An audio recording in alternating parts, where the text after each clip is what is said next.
devotion shower all of us as we take shelter of Srila Visvanatha Cakravarti Thakura's unlimited mercy. We have a wonderful session today, a beautiful and exciting session, very interactive.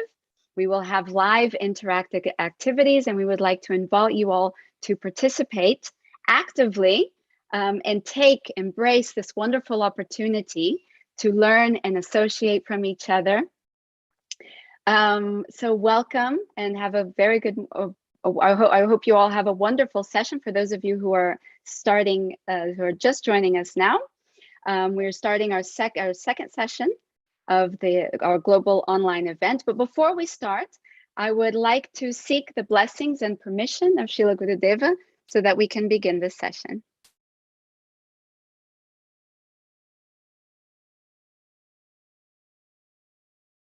I think he is not with us anymore. Hopefully he will be joining soon. I'm sure he will. Maybe we had some technical issues with his connection. But now, before we begin, I would also like to share a bit of announcements, some housekeeping.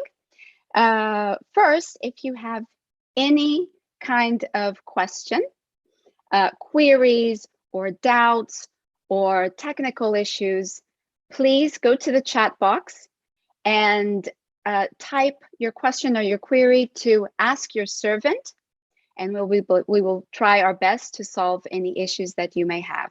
Also, we are live on Facebook and YouTube. Right now, we are already live. So those of you who are watching on Facebook and YouTube, please feel free to ask any questions throughout the session on the comment box on Facebook and YouTube, and we will do our best to get them over here as fast as we can and get them answered for you as well. And I think Srila Gurudeva is back. And Srila Gurudeva, we were just asking you to give us your blessings and your permission so that we can start the session. Hare Krishna. Thank you, Srila Gurudeva. Also, today's session, we have will be entirely in the English language. So don't worry, you don't have to go to the channels for different channels for those of you who are here on Zoom. However, we're offering language interpretation, live interpretation, simultaneous translation to Portuguese. So our Portuguese speaking devotees that would like to take advantage of this feature, please go. I will now speak in Portuguese for them to understand. Olá, Hare Krishna, bom dia a todos, aos falantes de português, muito obrigada por estarem aqui, reverências a todos. Se vocês quiserem ouvir em português, nós temos interpretação ao vivo, e para aqueles que estão no desktop, é apenas você vai no ícone do globo, no canto inferior direito da tela, clica no globo, vai aparecer uma caixinha com diferentes canais. Cliquem no português, e depois você pode clicar para silenciar o áudio original para apenas ouvir o canal selecionado, se assim desejar. Se estiverem no celular, vão no ícone mais, os 3 pontinhos. Depois cliquem em Language Interpretation, no ícone do globo. E aí podem selecionar o canal, no caso, português. Muito obrigada. Thank you very much. Hare Krishna.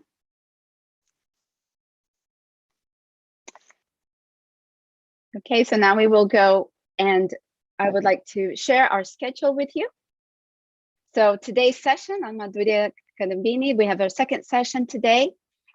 First, we will have a talk by His Holiness Bhaktivedanta Damodara Swami, and like I said before, the topic is false ego. So we'll be hearing more about this cause of distress, false ego. And then after the talk, we will have a nice session of questions and answers, obviously, after the talk. Then we will go to activity time, and we will have a very engaging activity time for us to discuss together so we can learn from one another. And then after that, we will go to the second talk of the day, which will be about anarthas from devotional service by His Grace Arjuna Das. He's a disciple of Srila Prabhupada, and we are so fortunate and honored to have him here speaking to us today. After that, we will go to our third talk. So we're very fortunate. We have so many wonderful talks today. And our third talk of the day will be about effort versus mercy. And the speaker will be His Grace Hari Devadas Prabhu. Thank you so much for being here with us today, Hari Devadas Prabhu. And after that, we will have a beautiful drama by the devotees of the Philippines. So we're very anxious and excited to see all of these wonderful activities and things that the devotees have made and shared with us. So just reminding you, for those who are entering now, if you have any questions, please feel free to type in the chat box to ask your servant, and we will try to solve any issues that you may have. Okay, and now I would like to introduce our first speaker of the day. We're so happy and eager to hear from him. It's His Holiness Bhaktisiddhanta Damodara Swami, and we're here with us today, and he will be talking about false ego. I know many of you know him very well. Nevertheless, I would like to briefly introduce him.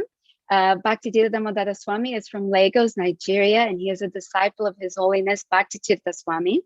He is the first African sannyasi in ISKCON, where he has been serving since the beginning of the 80s, where he joined the movement in Lagos, Nigeria. He has dedicated his life to teaching and preaching all over the world. He travels many times a year.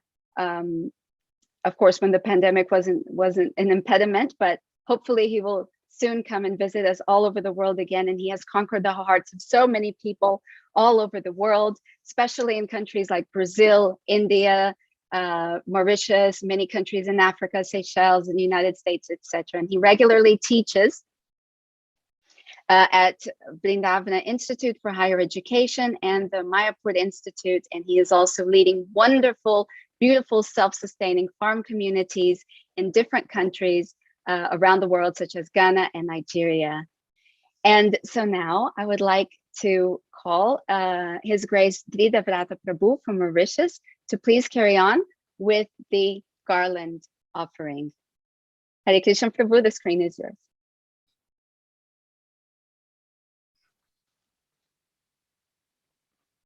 You're muted, Prabhu.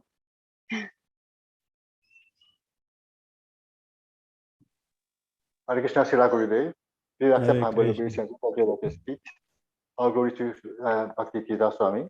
All glory to Srila Prabhupada. Srila Gurudev, please kindly accept this Mahagarland from the lotus feet of Srila Prabhupada. Right. Hare Krishna. Hare.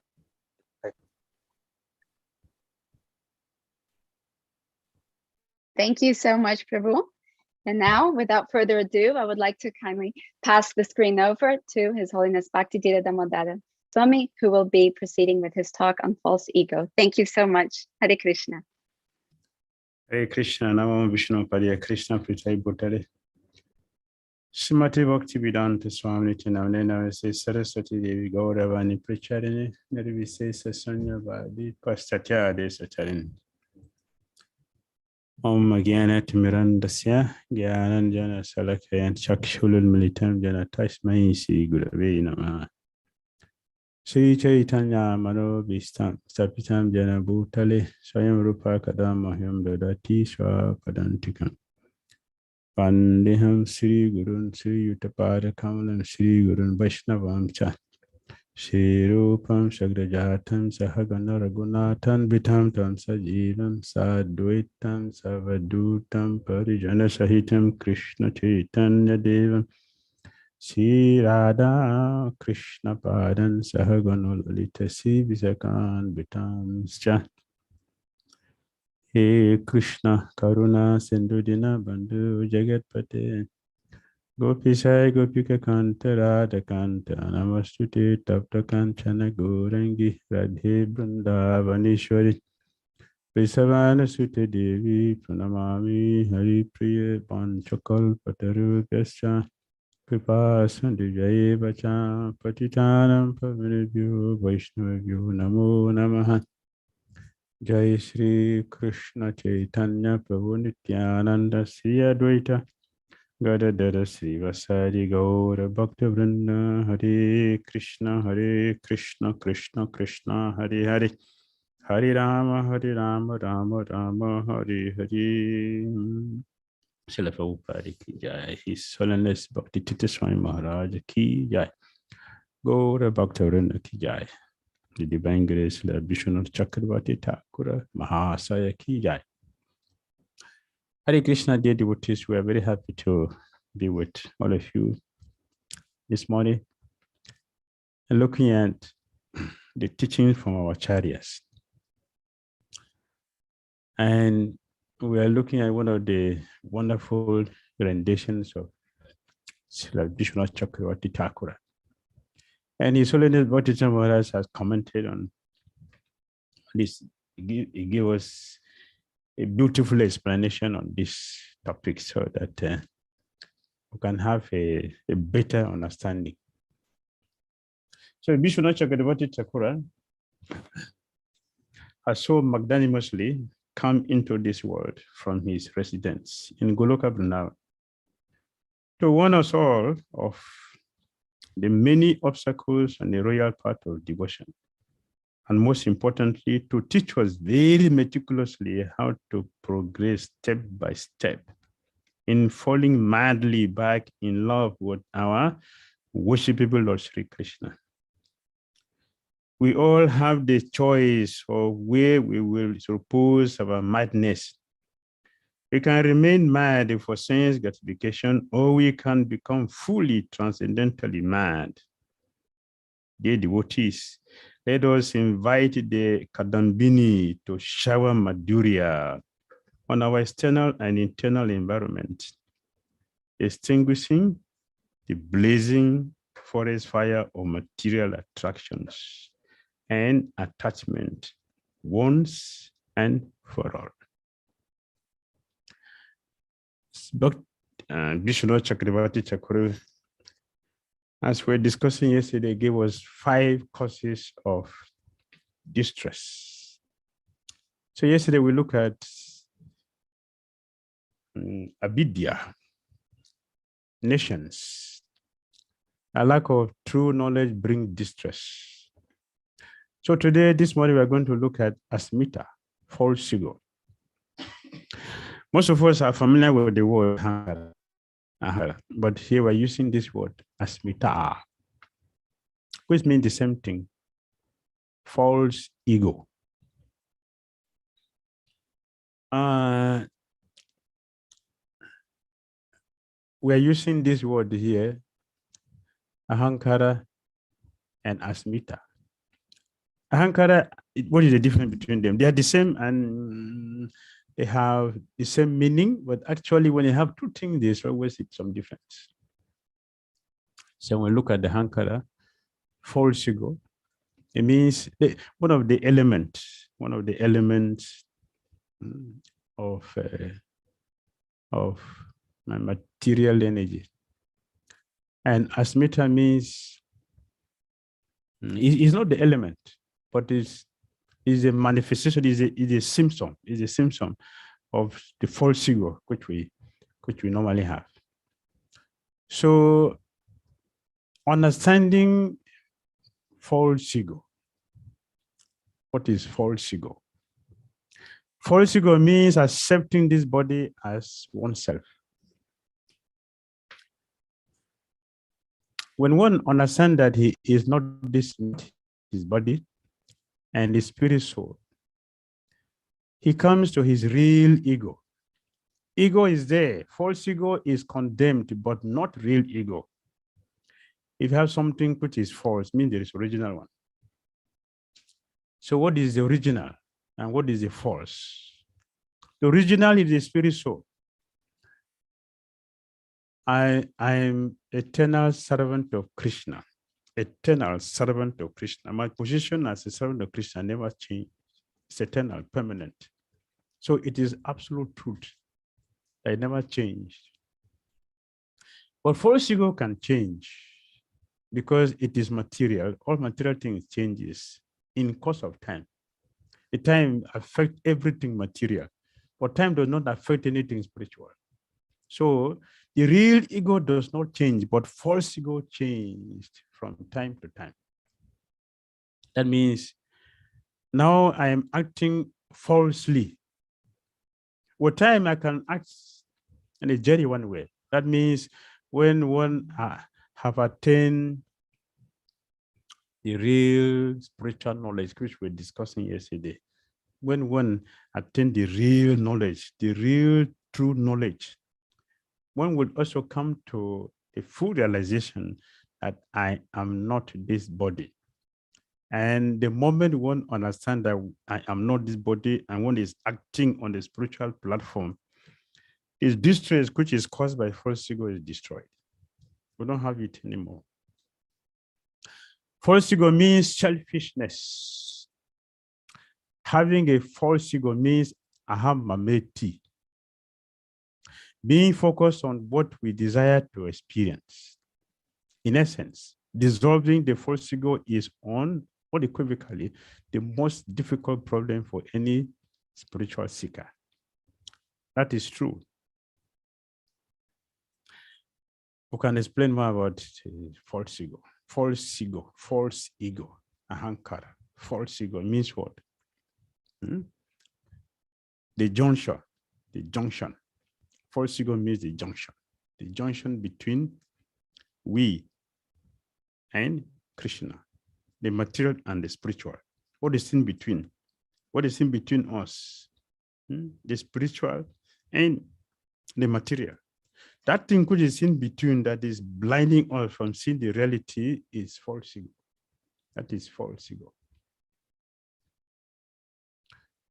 And it means selfishness. Selfish.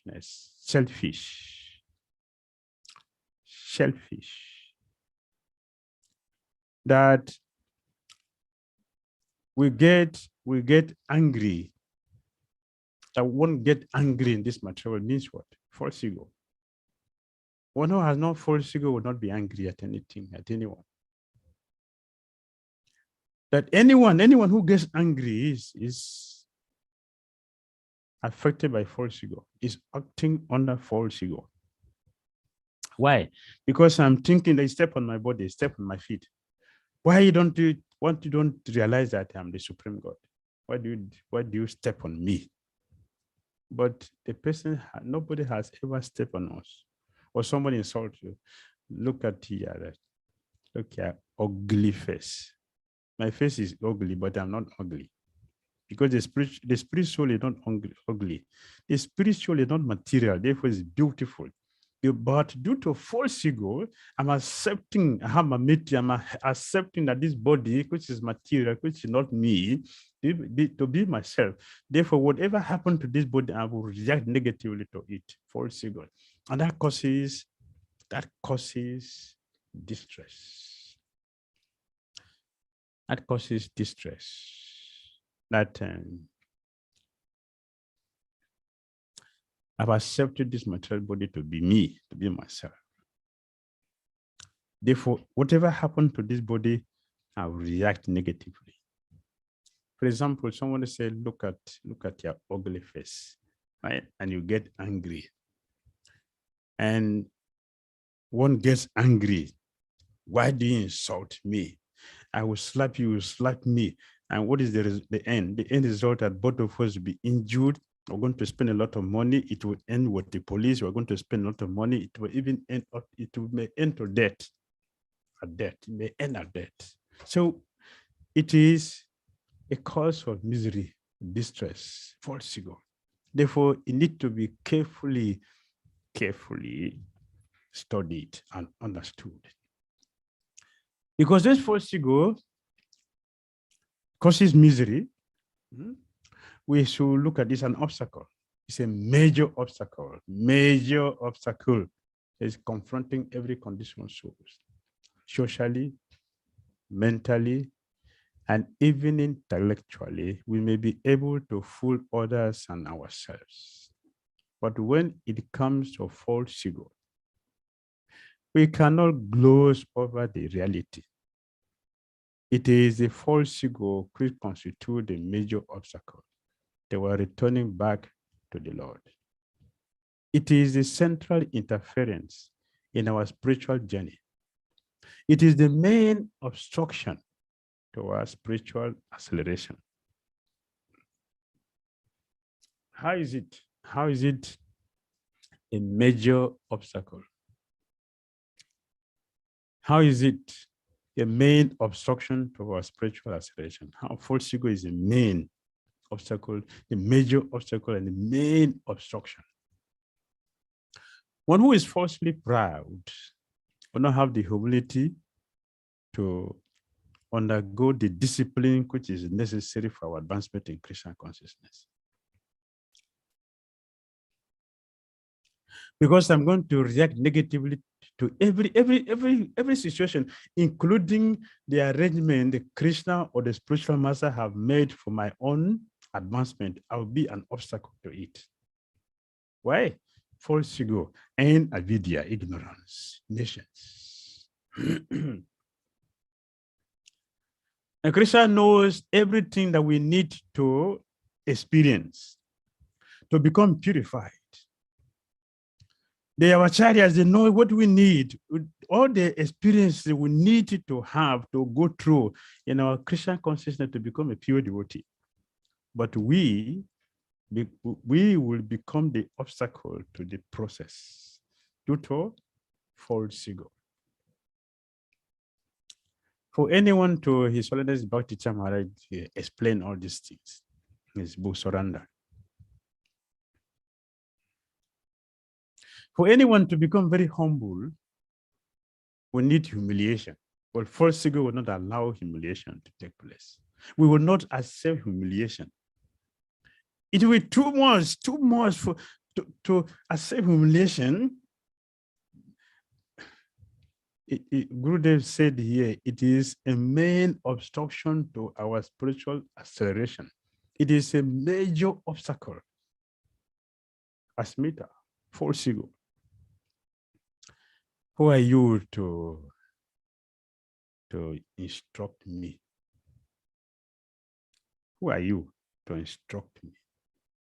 Who are you to talk to me like this? Who are you that I should bow down, I should respect, I should offer my head to? Who are you? There are many devotees. There are many devotees who feels that they are superior to their spiritual master. I remember my own spiritual master how to tell one disciple, a God brother. He told one disciple, yeah, problem is that he because materially speaking, he is senior in age to Gurudev. He is senior in age. So it was difficult. It's a major obstacle, a heavy obstruction for him to accept the instruction willingly. So we're thinking, I senior you.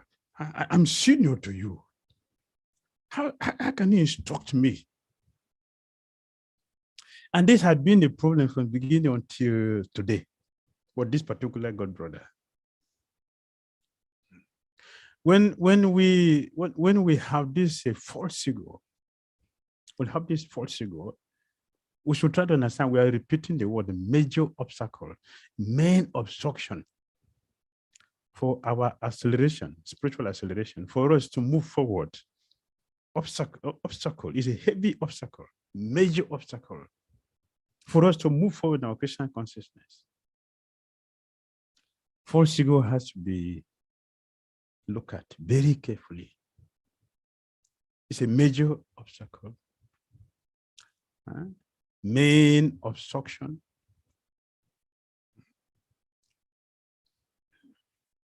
So he cannot take instruction from the spiritual master. I'm senior to you. How can I be humble to accept instruction from you?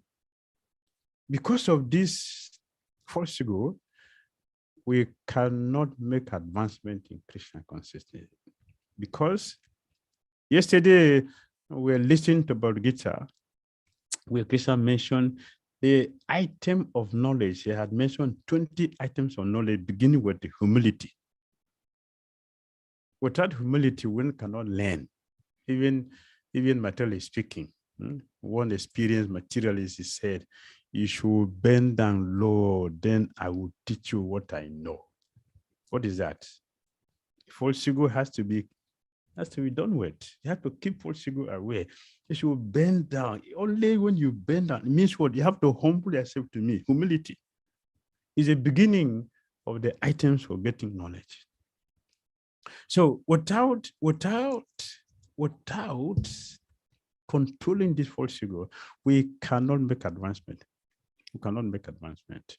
And we are called disciples. Why? Because we have to be disciplined by spiritual master. We have to be disciplined. To become a disciple, we have to be disciplined. False ego will be an obstruction for us to accept discipline. False ego. So many people cannot make it in Krishna consciousness because of false ego. The false ego of the living entity places him in bondage, which awards him exactly the opposite of what he really desires. This is from Srimad Bhagavatam. Under the pressure of false ego, the conditioned souls, although parts and parcels of the Supreme Personality of Godhead, claim to be the enjoyers of material nature. This false ego is a binding force of material existence. Binding force. We all know what is binding. All of us will have experience of binding. When one is chained, so the shackle of false ego binds all conditioned soul to material world to think that I am the supreme enjoyer and I have to enjoy this body. So look at the whole world. Don't look into the world. There's a lot of struggle. All species are struggling seriously to gratify this big body because I am the supreme enjoyer and have to enjoy this body. Therefore, a hard struggle for existence is continuing. Material existence, hard struggle for existence. So the Papa said, "This is not life. Hard struggle is not life.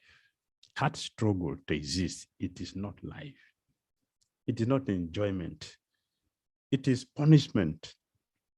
In the Bible, it was said that when Cain killed his brother Abel, God cursed him.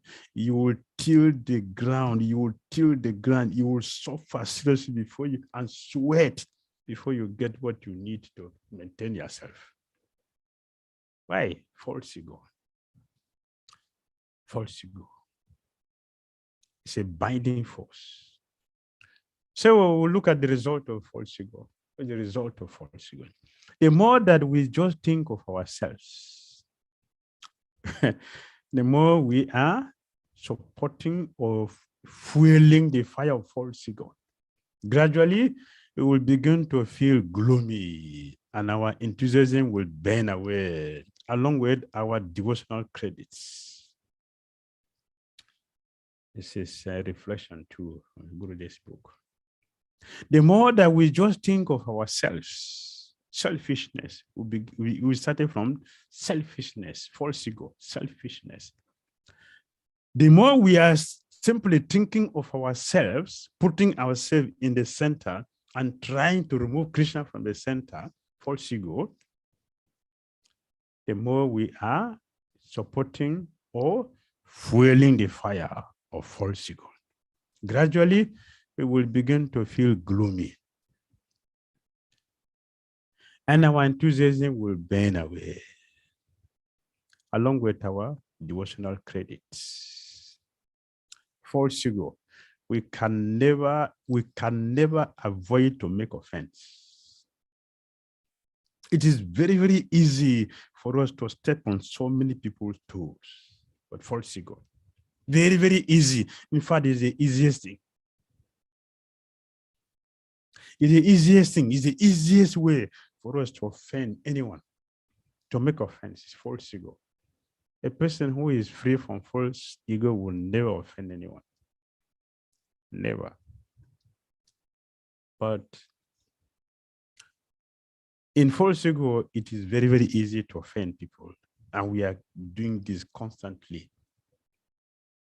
Even though we have chanted Tina Pisuniche na Taroda Pisa Hijuna, Amanina Mana Dina, Kitania Sada Hari. Yes, that is done in 1 second. What about the whole day? What do we do? That is forgotten. False signals will cover it up. We'll never remember it. Only a few seconds we will chant the mantra and the false signal immediately come and close it up. We'll never remember Tina Pisuniche na.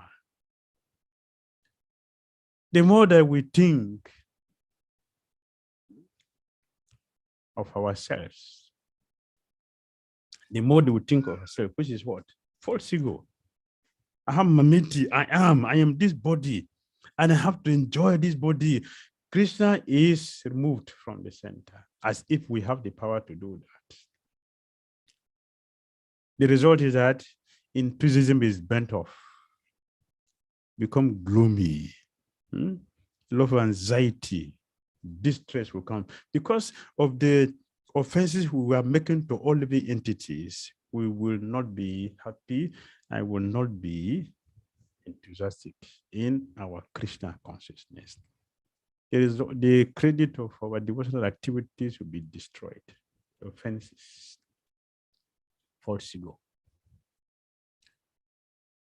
Spiritual technologies to be free from false ego, asmita, false ego. The technology, the tool for us to be free from false ego. What is that? Advancement is measured by the degree to which we are devoid of false ego.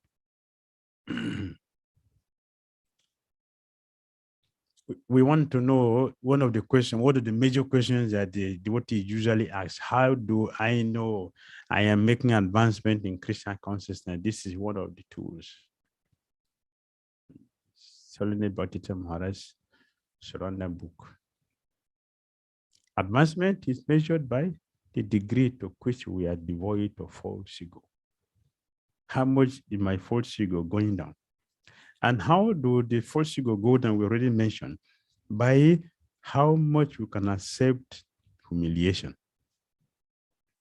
how much we can discipline our mind to come to the level of understanding that I am not this body. I am never a master, and I will never be a master because my constitutional position is that of a servant eternally, and Krishna is the supreme master eternally. I'm constitutionally a servant, and Krishna is constitutionally the master. This will happen only when we have very powerful association with sadhus, and we are constantly rendering sincere service at the lotus feet. Be conscious of Sri Guru and Krishna. These are technologies. We should be conscious of Sri Guru and Krishna. We should be conscious. This movement is meant for Krishna consciousness or Guru consciousness. Guru consciousness.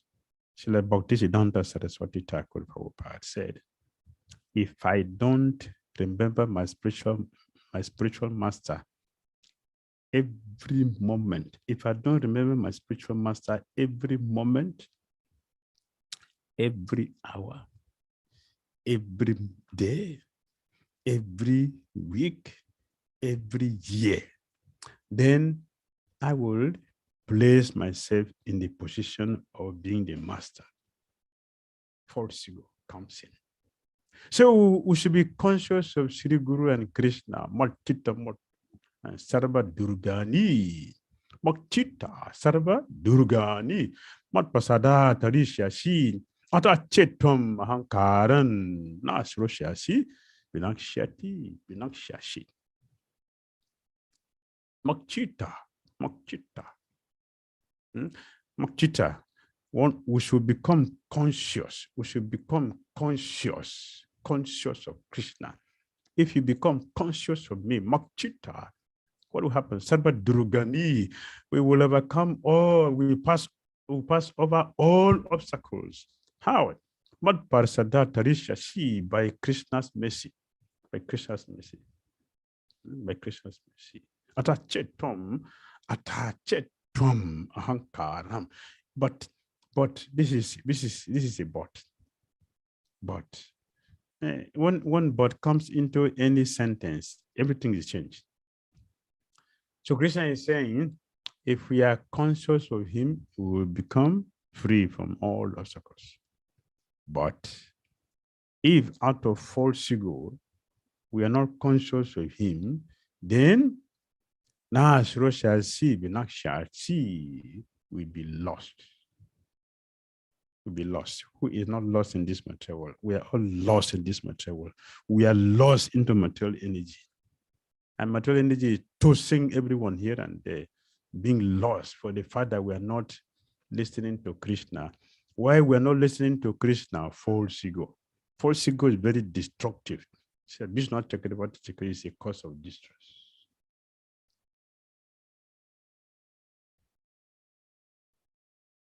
No conditioned soul actually knows what is to be done and what is not to be done.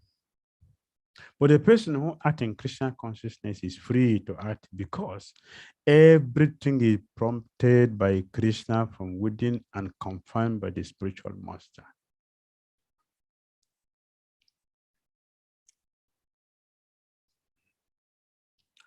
We are confused, in distress, and bewildered. So we don't know what is good. We don't know what is bad. We see in this material world, what we consider good, is relative.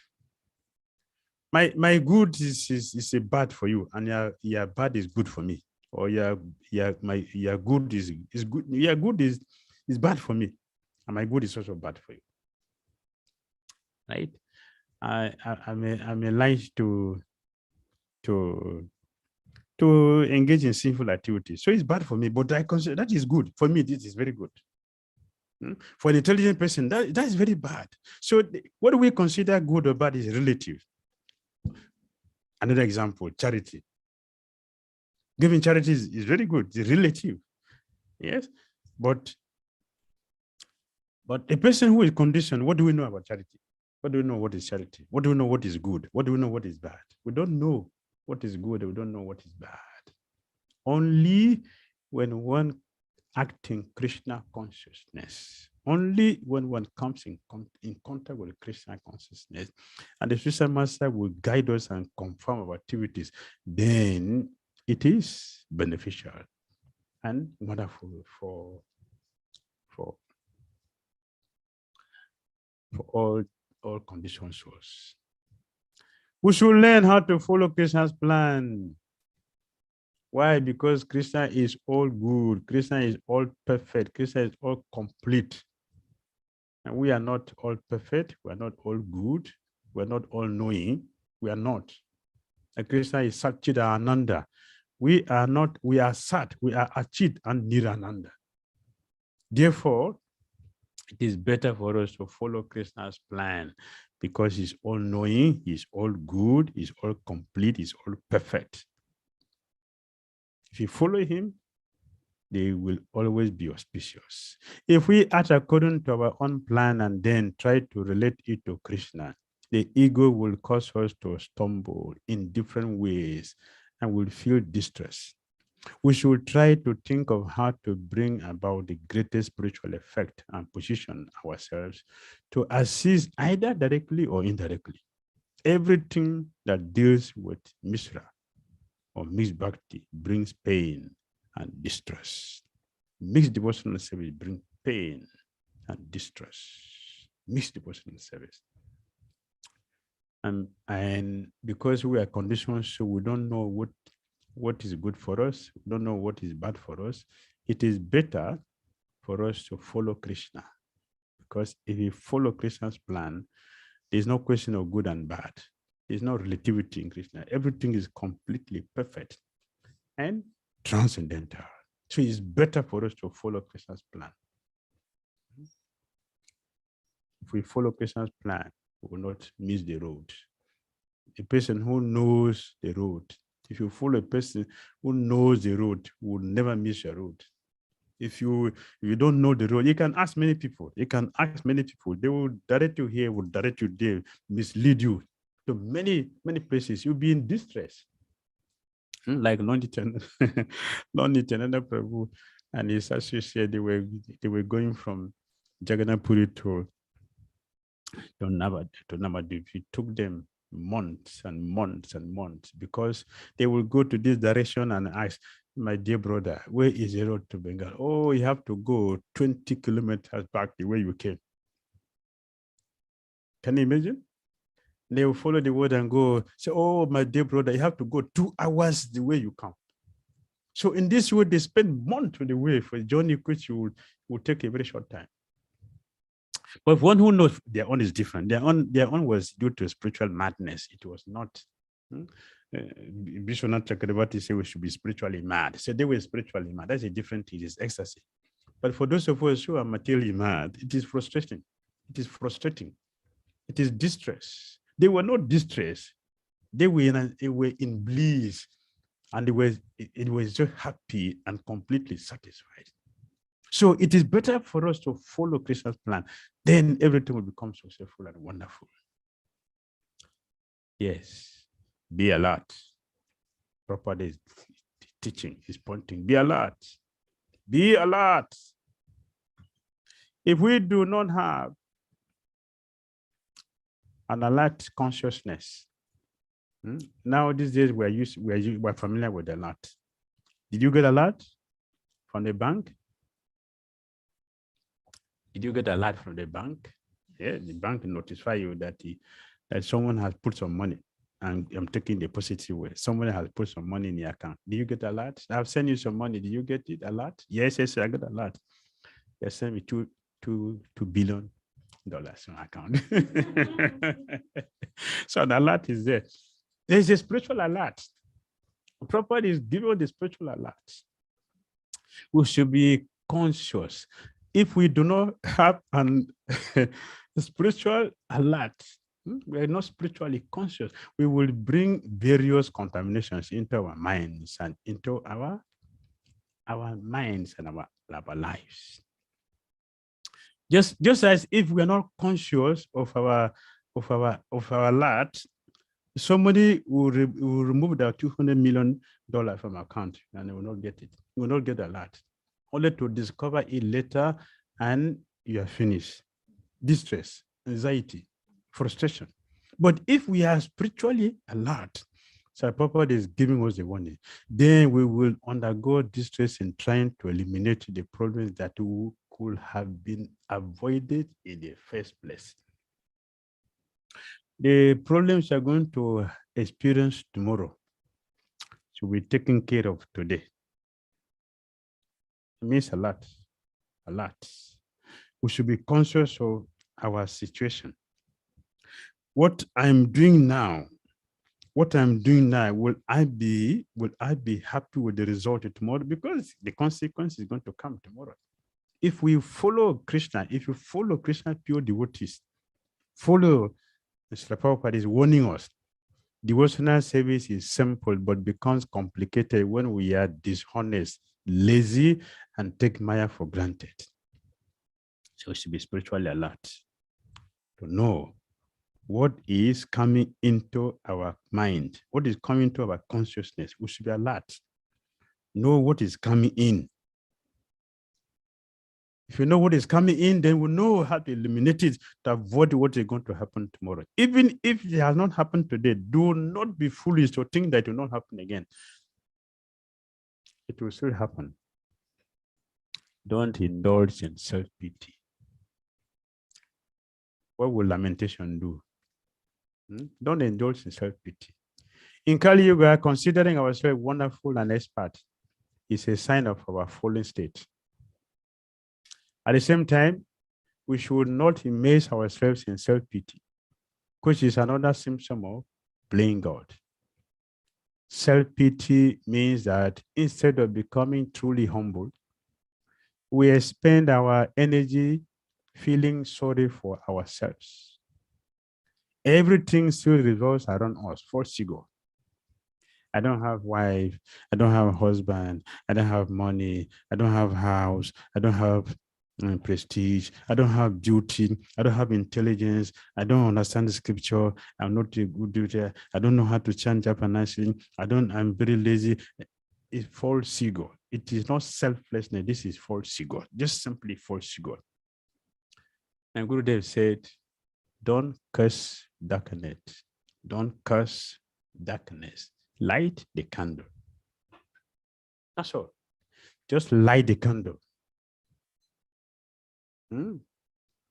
Usually we are sorry that we do not possess a better body or position which will bring us distinction and adoration. Authentic spiritual sentiment means feeling genuinely unworthy or having Krishna. We must assess this sentiment with growing sincerity. All right. Practice selflessness. Selflessness does not mean to give up pursuing adventurous goals, but rather to attach ourselves to transcendental goals. Actual selflessness means we must genuinely assess humility and submissiveness. This can be very scary, yes, because we normally identify humility and submissiveness with low self-esteem. Low self-esteem can cause people to give up the identity and the ability to explore, create, and achieve, while letting others control their thoughts and actions. But this is never the result of genuine selflessness. Genuine selflessness is an empowering process that grants us more and more autonomy. All right. We should pray. We should pray. You don't need interpreter. You don't need the candle. You don't need ghee lamp. You don't need incense. You don't need the house. You don't need anything. You don't need anything. Simply face our Lord. Any direction you face, pray to Krishna. Any direction. You don't need any compass to show what is south, what is east, what is north. We don't need that. Nothing. Just yourself. You don't need any education. Nothing. Just pray. So pray. We should learn how to pray. Vandana, one of the 9 processes of bhakti. Vandana. It is obvious that I will die soon. That is certain. And when I look at my present status, I realize I am lacking in 3 of the most important Vaishnava qualities. I am not sufficiently humble, sufficiently selfless, or sufficiently brave. And there is hardly sufficient time to transform my character. False ego. I have already wasted so many years by being ungrateful and lamenting. False ego. My obstacles were very dear, were very clear. My obstacles are very clear to me now. I must become truly selfless, humble, and brave. But even knowing what I must develop and work on doesn't diminish the task. For my false ego also knows this, and it has designed many means to destroy my attempt. Oh, there's no need for me to try because I have tried and failed. Like I promise I fail, I promise I fail, I promise I fail. So there's no need. Let me just forget about this thing. False ego, false ego. That is false ego. There is no harm in trial. No harm in trial. We should keep trying. We should keep trying. You should keep trying. We should continue to try. Then Krishna will help us. Yes. How will I be able to fully help myself surrender when I am my own greatest enemy? I have only a little time left to become selfless, humble, and brave. But my false ego laughs and accuses. it is already too late. You are a failure. You have failed. And even if you try, you will still be a failure. You cannot do anything because you're simply a failure. False ego. Just look at how many times you have tried and failed before. So if you try, you will fail again. But maybe it is not too late. Perhaps, beloved, you can help me this time. There is time. There is time. Even a moment, if you try, you will succeed by the causeless mercy of Guru and Krishna. Yes. So this is a summary of what we have been discussing. Asmita, false ego, is the second cause of distress. False ego means accepting this body as oneself. It is also selfishness. I'm ready. I'm not ready to accommodate people in my own life, but I want people to accommodate me. As false ego. What is so special in me that I should accommodate? I should be accommodated, but I cannot accommodate others. The principle of success does not go that way. False ego is a binding force of material existence. The result of false ego is that we will feel gloomy and lose enthusiasm in bhakti. And then we have spiritual technologies that we should be conscious of Sri Guru and Krishna. We should follow Krishna's plan. We should be alert. We should give ourselves pity, and we should practice selflessness and simply pray to Guru and Krishna, who will succeed. Hare Krishna.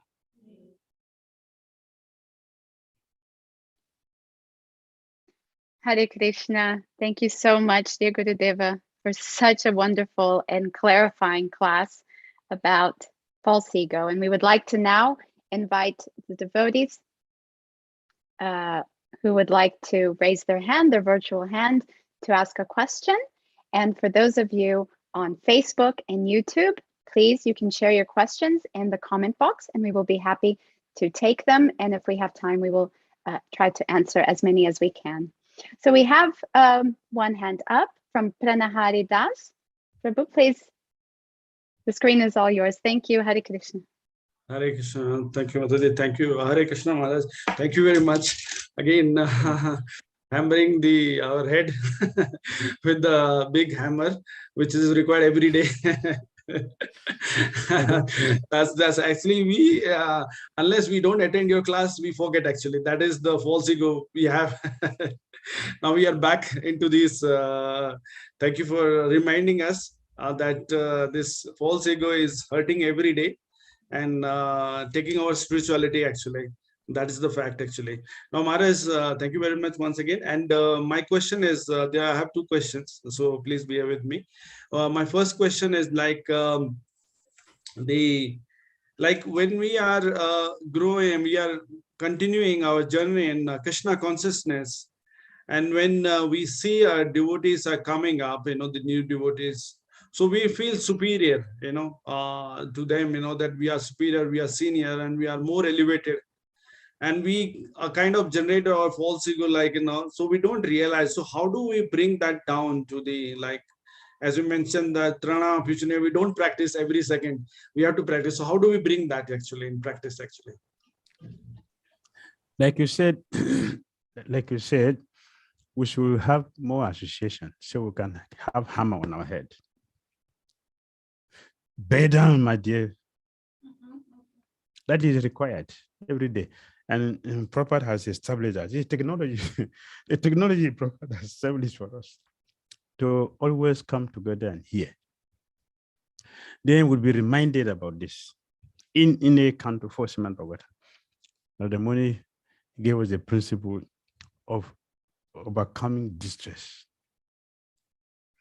And one of them is what you're saying now. That when we see someone superior to us, we should, if we want to overcome distress, the miseries, we should not envy the person. Oh, why are you there? How are you better than me? How are you pure? Are you pure? We should not envy the person. We should simply serve him or her. We will overcome distress. If we do this is a positive side. We should serve the person who is superior to us. We should serve the person. Don't look at, yesterday we talked about, we should not go to a sadhu with the eyes. We should serve the senior devotee who are superior to us. We should serve them. We should not envy them. We will transcend that. When we meet the people of our equal, people of our the same category, we should also not show pride, no false ego. We should give them chance to speak, to talk to us. We should not compete. We should not try to dominate. We shouldn't show them that we are equal. We should not.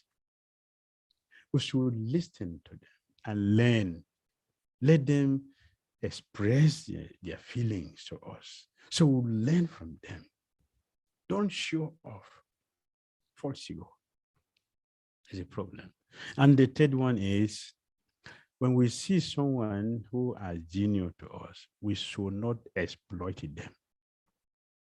Rather, we should bend down so we can try to help them, to elevate them, to come to our level. We should not make them our slaves. We should not make them our slaves. We should simply help them. Go down and bring them up. Do not enslave them. We should not make them our servant. Even if they are servant, we should make them our servant only so they can make advancement, not just to condemn them and put them on a level where they will not function. For example, our servants should not do our servants should not be washing our clothes the time they're supposed to do japa in a temple run.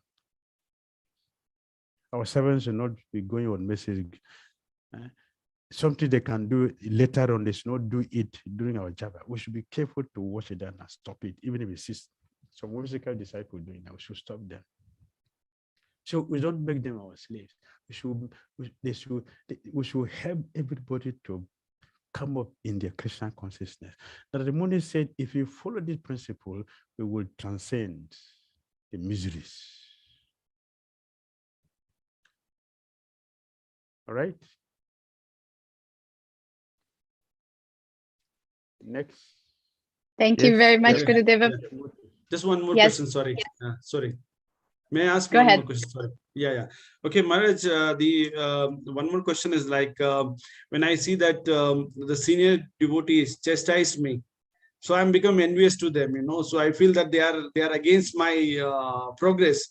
So, but I later I realized, no, they are actually correcting me, but I'm not able to handle that. Sometimes, sometimes it's still in my mind that why they chastise me, why they are. How do we again handle this situation also? That means we are refusing to grow. Yes. False ego. We don't want to make advancement. We did mention before that Krishna, the sadhu, the special masters, they know what we need, and they will make that arrangement for us to grow. But because of false ego, we are the obstacle on the process they have arranged for our progress in Krishna consciousness. This is one good example. So even if our superiors are wrong, we should still accept the chastisement. That means that the Krishna want us to experience it. So we should accept it, and we will make advancement. We'll get purification if we can do that. Only if false ego play on us, that we will avoid it. Otherwise, it is perfect arrangement for our progress in Krishna consciousness. We'll accept it. We should accept it if you want to make advancement. And for us to overcome this, we should associate nicely so we can hear regularly, and one day we'll hear, and that will make us to avoid all the pitfalls. All right. Thank you very much, Gurudeva, for that wonderful reply and answer to that question, to those questions. And now we have Anantacharya Prabhu. If you would like to open your microphone and please ask your question. Hare Krishna.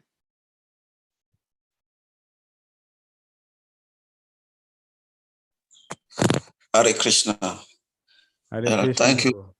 Yeah, thank you, Gurudev, for your deep analysis and submission. Very, very deep and very clear. Maharaj, I have some few questions, just one or two like that. The age we are now, we are in Kali Yuga. The submission you gave, they are actually very, very esoteric and very high. There's one aspect you mentioned also, that our humility is tested by how much we are able to face humiliation. It's very deep, very, very deep. So we find also, can we relate this to cases like Haridas Thakur, who was caning market 21 marketplaces, and Raghunath Das Goswami, a very big aristocratic, came from an aristocratic family, and he humbled himself so deeply. And Nityananda also was bruised by the two brothers, Jagat Madak. Even you find also the Matthias, the apostles, who were stoned to death, burned to death. So these are one aspect. I want you to explain this to us. And let me just jump into the other one. We find places like when we lose our loved ones, at that minute we are very, very humble. We go to places like crematorium, burial ground, hospitals. We are very, very humble. Immediately we are out of such sin, we start our normal way of life. And this also brings me also, Maharaj, do we have external humility, which can be classified maybe material humility, or spiritual humility can be classified as internal humility? So I don't want you to answer this. Yes. Help me with this. Yes, we have humility which comes from knowledge. We are hearing. We should be humble to hear. If you're not humble, for example, if I'm not humble before someone who can beat me, I will suffer unnecessarily. I know you can beat me, so I will artificially be humble, because if I don't do that, I'm going to suffer. You're going to beat me, and I can't do anything. I will suffer. Therefore, I'll be forced to become humble before you. This is false humility, or humility based on knowledge that as you tolerate this situation because I'm not going to transcend it. For example, you cannot change a winter. You cannot change it when winter comes. You cannot change it. Even if you get the winter dresses, or you get a winter facility, have a heater, the winter will still be there. It's just that we can minimize it to be able to handle it. So we cannot change it. So what is there is tolerate. So I know that, okay, this time is coming. I have to force myself to accept that because I cannot change it. This tolerance based on knowledge. There is a genuine humility, the pure humility, which you have given example, Haridas Thakura, genuinely humble, spiritually humble. Nityananda Prabhu, supreme personality of God, teaching us the perfect way. And Raghunath Das Goswami, very, very, very, very humble.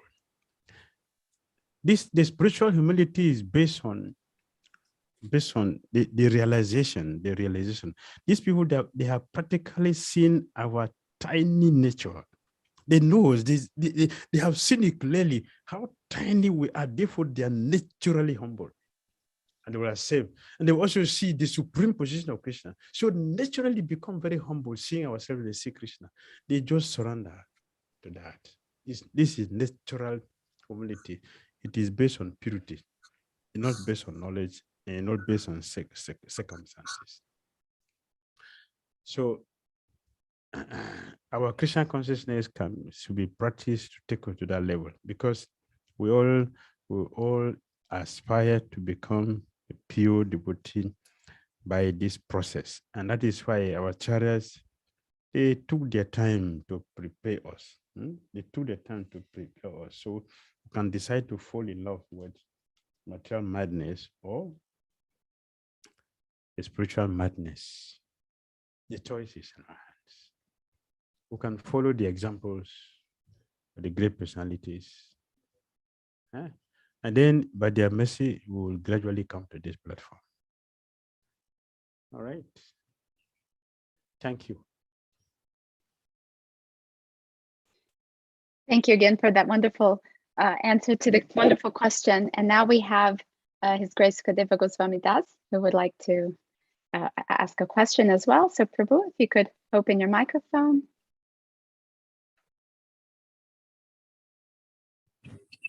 Unmute yourself. Hare Krishna, Gurudev. Please accept my humble obeisance, Gurudev. Guru Maharaj, I have two questions, if you don't mind. In the context of the class, you spoke about when we are trying to like self-condemnation. Now, when we pray to the Lord, we always say to the Lord, like, my Lord, I'm very useless. I don't have any strength. I don't have any quality. I don't have any of this. So then what is the real, how should we truly pray to the Lord? This is my first question, Gurudev. And the second one is in regards to false ego. We've heard that, okay, so many things we've known now is false ego. Now, what is true ego? What is genuine ego? How does it feel like? How do we know a person that is in genuine ego? And how does it feel like if we know how this is false ego, behaving like this, acting like that, this is false ego. Now, what is genuine ego? This is my question. Genuine ego is I'm a spirit soul. That is genuine ego. We won't have realized the self as a spirit soul, part and parcel of Krishna. And we are 100% engaged in Krishna consciousness. That is real ego. And that is how you can identify someone who is on real ego, not in the false ego. When you see pure devotee, look at Prabhupada. But what is activity? Look at this Goswami. What is the activity? Visvanatha Cakravarti Thakura. What is activity? 100% dedicated to Krishna and they're ready to take all kinds of risk for Krishna. Look at his Holiness Bhaktisiddhanta Maharaj. Look at the risk he took in the movement. What will make someone to take such a risk? Because they have identified the real ego. So what can happen to me? There's nothing that can happen to me. See my Krishna, see what I am. They truly realize this and they function on that and they show it by their own personal life. That they are in real ego, have realized that the soul is eternal. The soul is eternally connected, conscious of Krishna, is eternally connected with Krishna, and nothing can happen to the soul. You see that in their personal life like that. They demonstrated it by their lives. They demonstrate it. You see all the pure devotees, look at the terrible risk they took. Why? Because of their full realization of the real ego.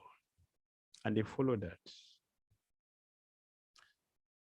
The real humility, yes, we pray to Krishna. It is impossible for me to render any service to you. But when in Chaitanya Bhagavat, Chaitanya Mahaprabhu asked the devotee in the house of Srivas, one day he had a personal Mahaprakash, which lasted for 21 hours. Sri Chaitanya Mahaprabhu requesting devotees, bring me offerings, bring me. Devotees said, my Lord, our dear Lord, the whole universe is in their womb. It's in our stomach. So what else can we? What will we give to you that is meaningful? There's nothing. There's nothing. We are nothing. We are useless. There's nothing we can give. Sri Chaitanya Mahaprabhu says, see, anything for my devotee is not useless. Anything for my devotee is not small. Offer anything that you have. The devotee say, we have this small thing. No, offer it to me. And the offer to Chaitanya Mahaprabhu, he accepted everything. I ate it. This is genuine humility. Not that, you see, I was I was traveling one day at the airport. So one lady, African style, everything you have to give bribe for it. So one lady who was checking in one so-called big man. So she assisted him what to do is all of that. And so the man have checked in him, excess luggage she assisted. So the man went inside. So we were all sitting there waiting for this thing. After they finished checking, the lady came to meet the man. Oga, I have come, so find me something. He's requesting for something. The man said, I only have 1,000, but this is too small for you. I cannot offer you this 1,000 is too small. So I was looking at the man and I'm looking at the lady. I look at the man and say, see, he doesn't want to give anything to her. The lady said, oh, give it to me, no problem, give it to me. If 1,000 is too small, a person like you know about the 1 million. The girl said, sure, just give me the 1,000. Just give me this one. This one is okay for me. The man doesn't want to give. So this is not humility. This is arrogance. This is wickedness. He does not want to reciprocate the service the lady has rendered to him. So it's not a humility. In the seventh canto of Bhagavatam, you hear Prahlad Maharaj offering prayers to Lord Nrsimhadev. I have no qualification to do any service. But when the Lord gave him service, he didn't say, no, my Lord, I'm so humble, I don't have any qualification, I can't do anything. Anything I do be contamination. He didn't do that. He accepted the service and performed the service to the best of ability. This is true humility. Not that we just say empty words and our activity does not, our life does not represent, it does not resemble what we are praying, what we pretend to be. So genuine humility is, yeah, we appreciate that we are low, we cannot do something, but when the chance is given to us, we want to do something. Because by this activity, we'll get the mercy, we'll get purified, and we'll move forward in our Christian consciousness. That is humility. That is genuine humility. Even though it is on the elementary platform, it is genuine humility, and it will get us purified. So we should not be so humble that we'll not have any service for a spiritual master, for Krishna. We should not be so humble. No, Guru, I'm so condemned. I'm just a condemned soul. There's nothing I can do. I'm so useless, Guru, of all that disciples, I'm the worst, so condemned, so untouchable, so rejected. Good. In fact, I can't even go and see you. Good, I'm too contaminated. I can't even come and see you because I'm so contaminated. If I come and see you, I will contaminate you and contaminate your disciples. Haridas Thakura, he told Chaitanya Mahaprabhu, I'm so condemned that anyone who sees me will think of sinful life, become sinful. But he didn't reject to be with the Lord. He was with the Chaitanya Mahaprabhu. So humility should not be a false ego. Not false ego. All right. Thank you for the wonderful reply, and thank you, Sukadeva Prabhu, for the wonderful question. Now we would like to call His Grace, sorry, who is next here? Oh, yes, His Grace Ashwarya Prabhu, to please share your question. The screen is yours, Prabhu. Hare Krishna.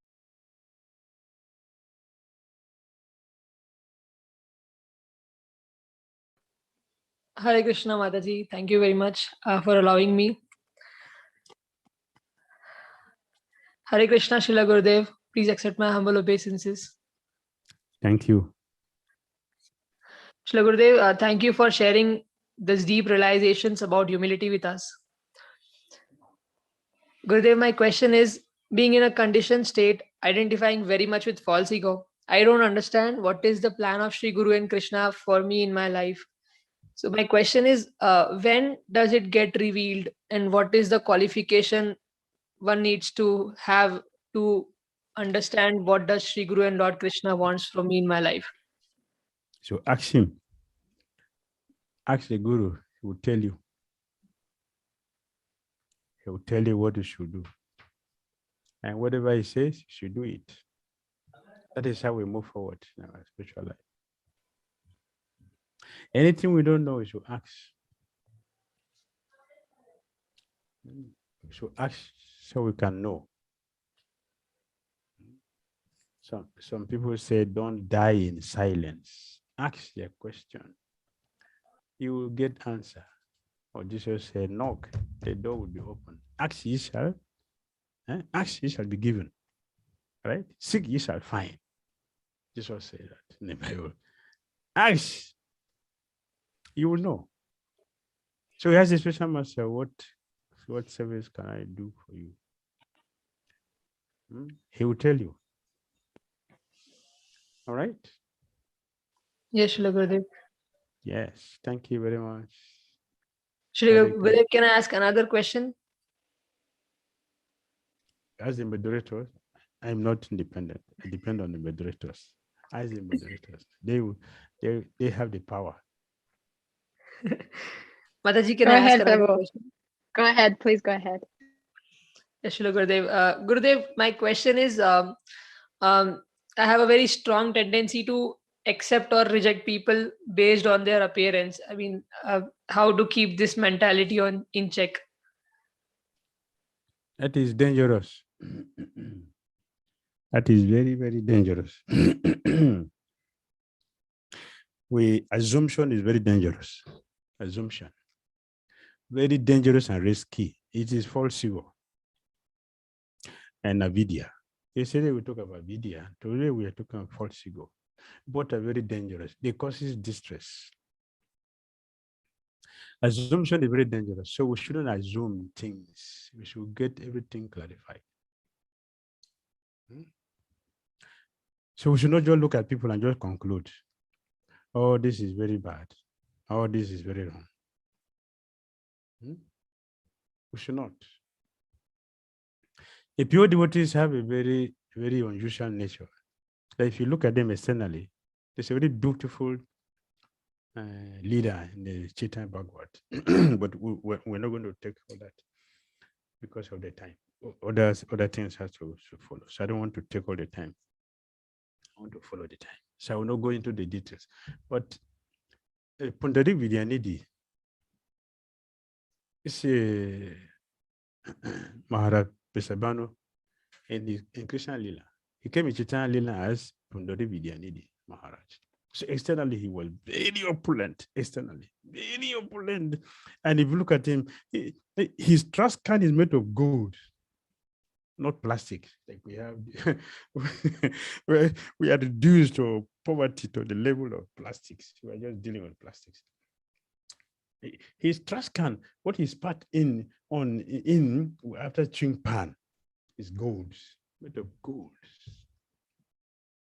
That is his trash can. What about the description of his own throne that he sits on? When he sits on the throne, there are two mirrors from both sides for him to see. Mirror before you miss what? When he place a mirror before you miss what? To see yourself. And what does that mean? Bhagavad Gita calls it darpa. Darpa means false ego. Darpa means mirror, and mirror means false ego. Because when we look in the mirror, what do we see? I am, yes, your majesty. So that was his position. Two mirrors, not only one. We show Krishna one mirror. Pundari Vidyanidhi has two mirrors from both sides. So, and people fan him from here, fan him from there. The handle is made of diamond. The handle is diamond. And Mukunda told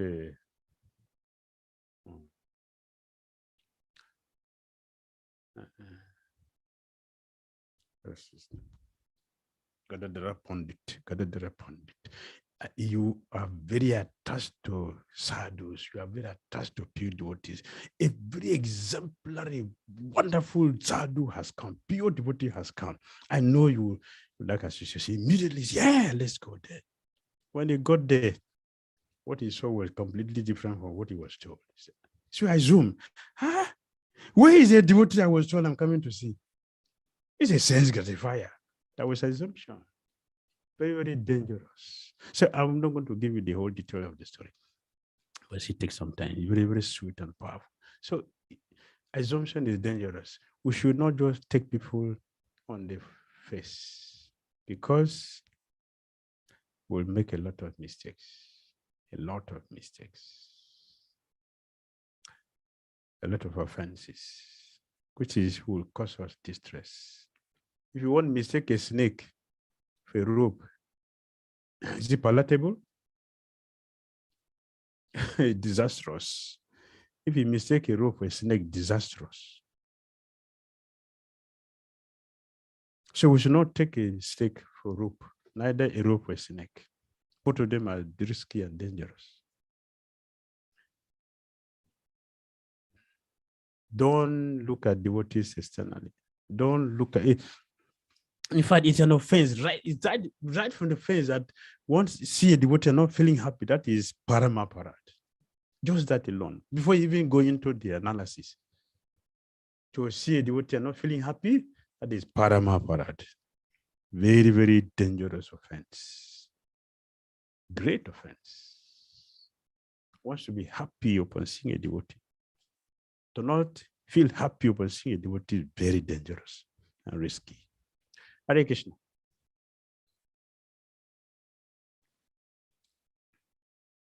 Hare Krishna, Gurudeva.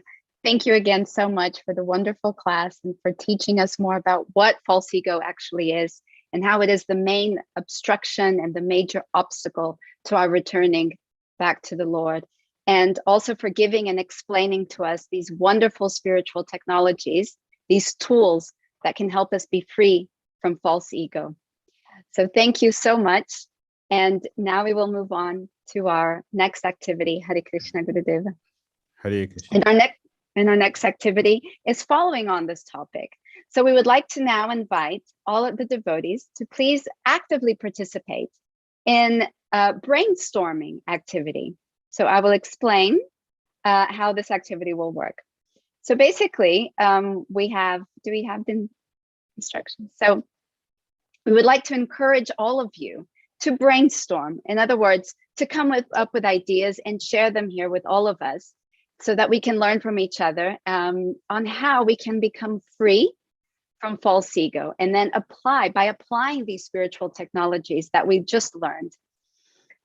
So actually what we're asking you is to think a little bit about practical application. So now we know what to do, we know how to do it, we have the tools, but how can we come up with solutions, apply them so that we can bring solutions to our distress, to the causes of distress and our obstacles in our life, for us to be free from false ego. So we're going to give you a few minutes to think about some ideas and about these practical applications. Okay, so focus on the practical applications, how we're going to get these tools and apply them in our daily lives so that we can become better. And then you can just raise your hand, your virtual hand, and we will invite you to share your ideas with us.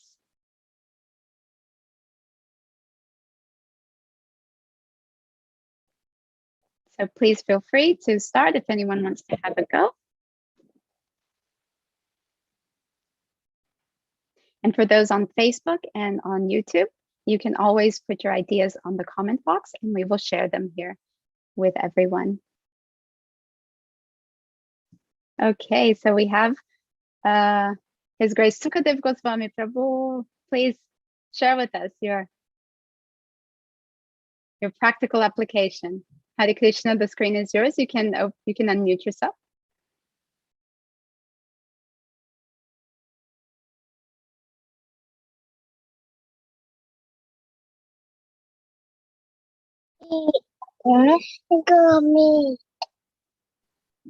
Mama.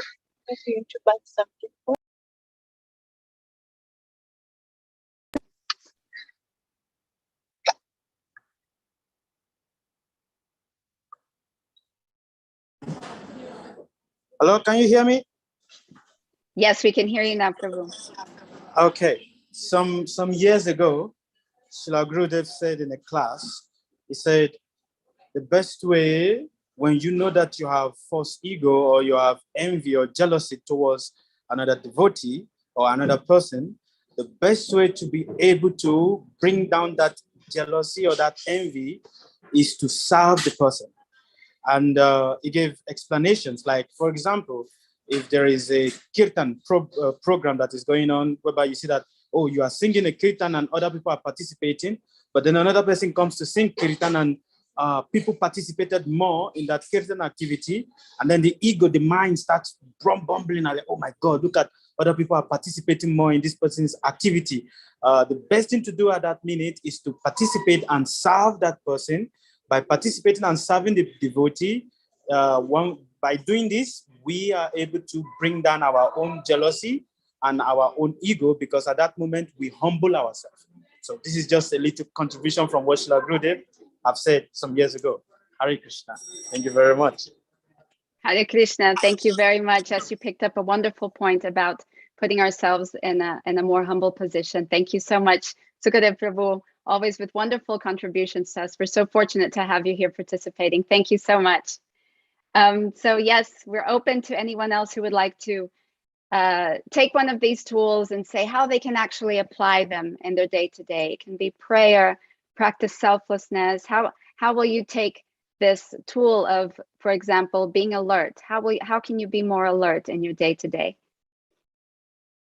Just an example. Please feel free to share anything that comes to your mind, any realizations.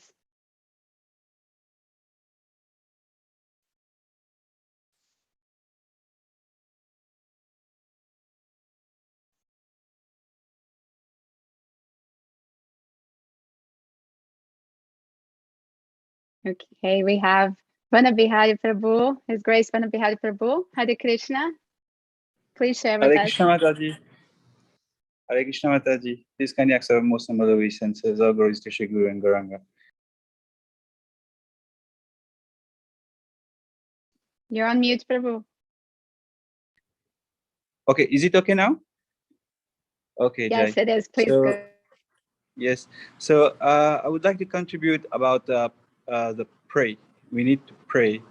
So if we see someone doesn't like us, or because we did some offenses or anything, we can open up and speak with the devotee, apologize, beg forgiveness, and beg the special mercy.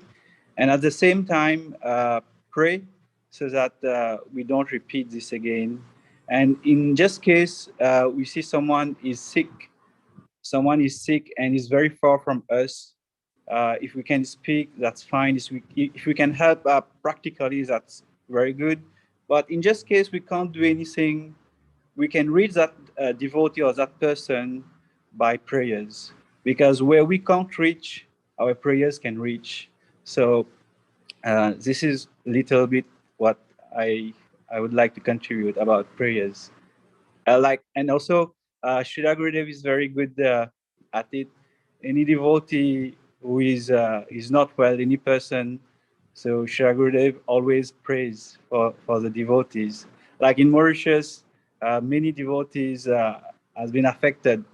I'm one example as well, that been deeply affected by the COVID last year, and so many other devotees been affected by the COVID.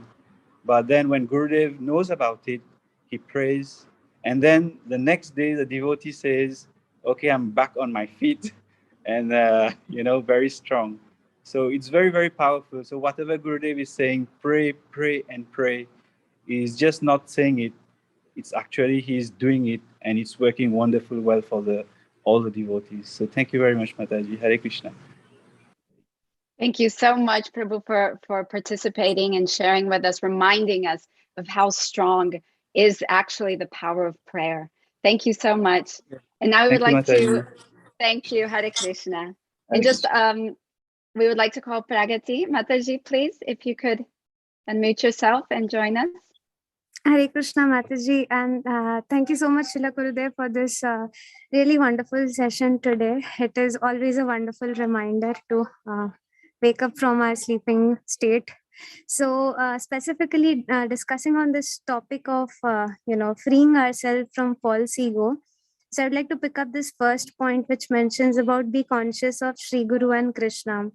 So severally, I have also faced this situation where, because of my false ego, as we heard in today's question answer session also, sometimes we tend to keep our false ego, and we are debarring ourselves from empowerment and rectification. So anytime this situation happens, although I'm not so well trained yet, but after maybe some damages happen, at least this factor comes to the mind about what Gurudev has been instructing us always and guiding us through examples. And also there are several devotees. We're very fortunate to have several devotees who are actually Guru conscious all day long, and they help us remind of what Srila Gurudev says, and he's repeating the words of Krishna. So even though I'm not trained so enough to now mold myself in the situation whilst it is happening to control my false ego, but at least when the damage is done, at least there's something to repair me, to prepare myself for the next time.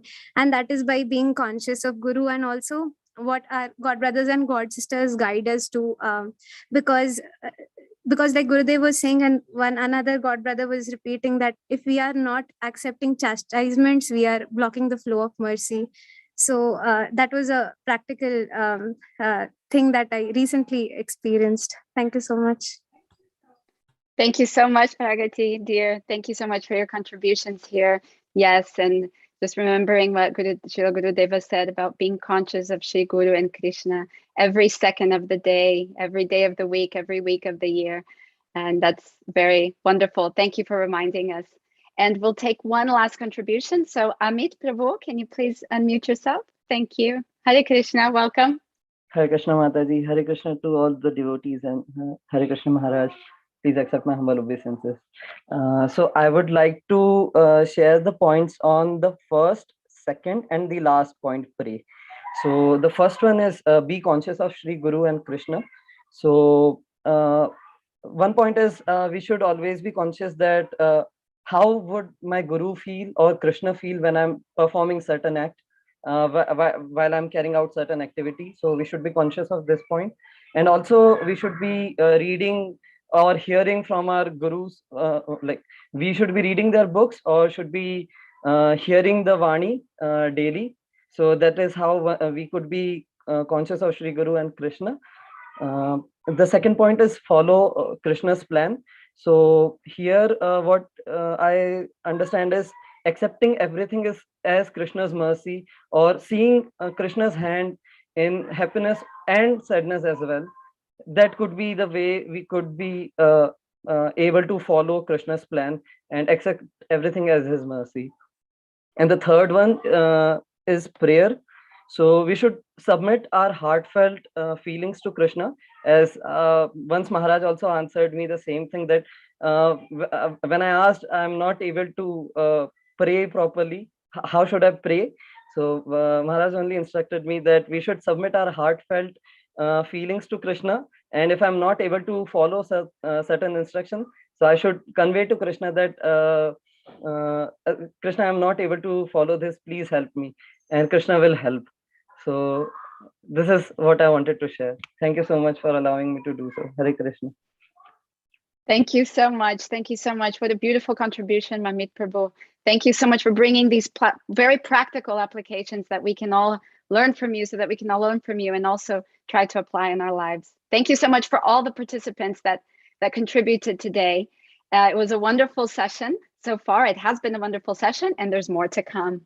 And now I will like to pass the floor over to the second MC of the session, who will be leading you now and guiding you through this wonderful second part of the session that we have prepared for you. And that is my dear God sister, Saki Vrinda Devidasi. So thank you so much for your patience. And I hope you have a wonderful second session of this event. Thank you, Saki Vrinda Devidasi. The screen is all yours. Hare Krishna. Hare Krishna. Hare Krishna. Thank you very much, Yogini. Hare Krishna, dear devotees. I welcome you again for the second part of the program. A gentle reminder, if anyone requires any assistance, please do not hesitate to ask the servant. We thank you, Guru Maharaj, deeply for the soul nurturing association. We pray and pray and pray to Shri Guru and Krishna that the pandemic is over and you come soon to bless a small island, because we are all deeply missing your association, especially for the months of December. December without you is very active. Thank you, Maharaj. The Madhurya journey continues, and more nectar is going to flow. We are very fortunate indeed to have In our midst, His Grace Arjuna Das Prabhu. Prabhu is very famous in the island for his vigorous preaching in French language and deep knowledge in Vastu Shastra. Prabhu Arjun Das joined ISKCON in July 1975 in Roswell, Mauritius. In December 1975, he went to India, where he became an initiated disciple of ISKCON founder Acharya, His Divine Grace, Srila A.C. Bhaktivedanta Swami Srila Prabhupada. On the 4th of April, 1976 in Vrindavan Dham, then received second initiation from Srila Prabhupada a year later on Ram Navami of 1977 at ISKCON Cross Maidan Festival in Mumbai. He served for 5 years in India, 1976, 1981, first on ISKCON famous Juhu, Mumbai project, then on the memorial Samadhi Mandir of Srila Prabhupada in Vrindavan. In August of 1976, he was sent to Hyderabad to become one of Srila Prabhupada's personal bodyguards, a service which he continued intermittently until Srila Prabhupada's disappearance in November 1977. He returned to Mauritius in 1980 and co-founded the ISKCON Vedic Form in Bonakeri and designed and built Shri Krishna Balaram Temple there. He has served as Vice President of ISKCON Vedic Form ever since. We invite His Great Jagannivas Prabhu to offer a virtual garland to Prabhu.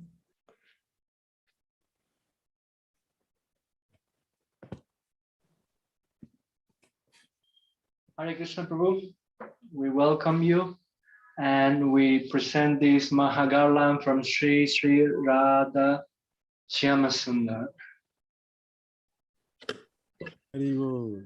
Hare Krishna. Thank you very much.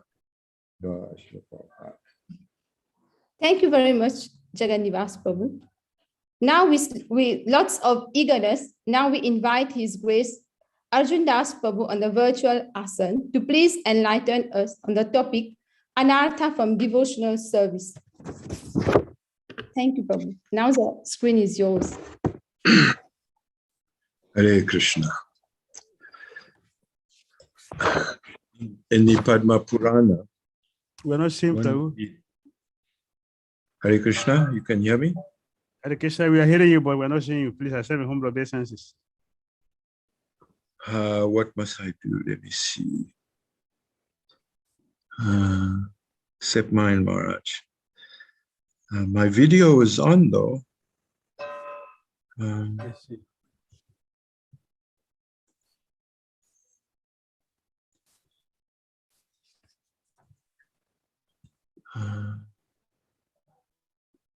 Perhaps if I cut this.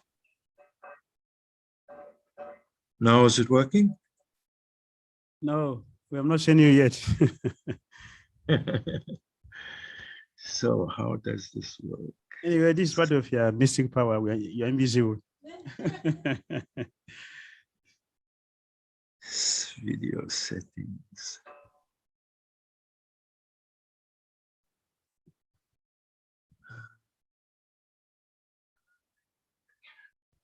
Stop video.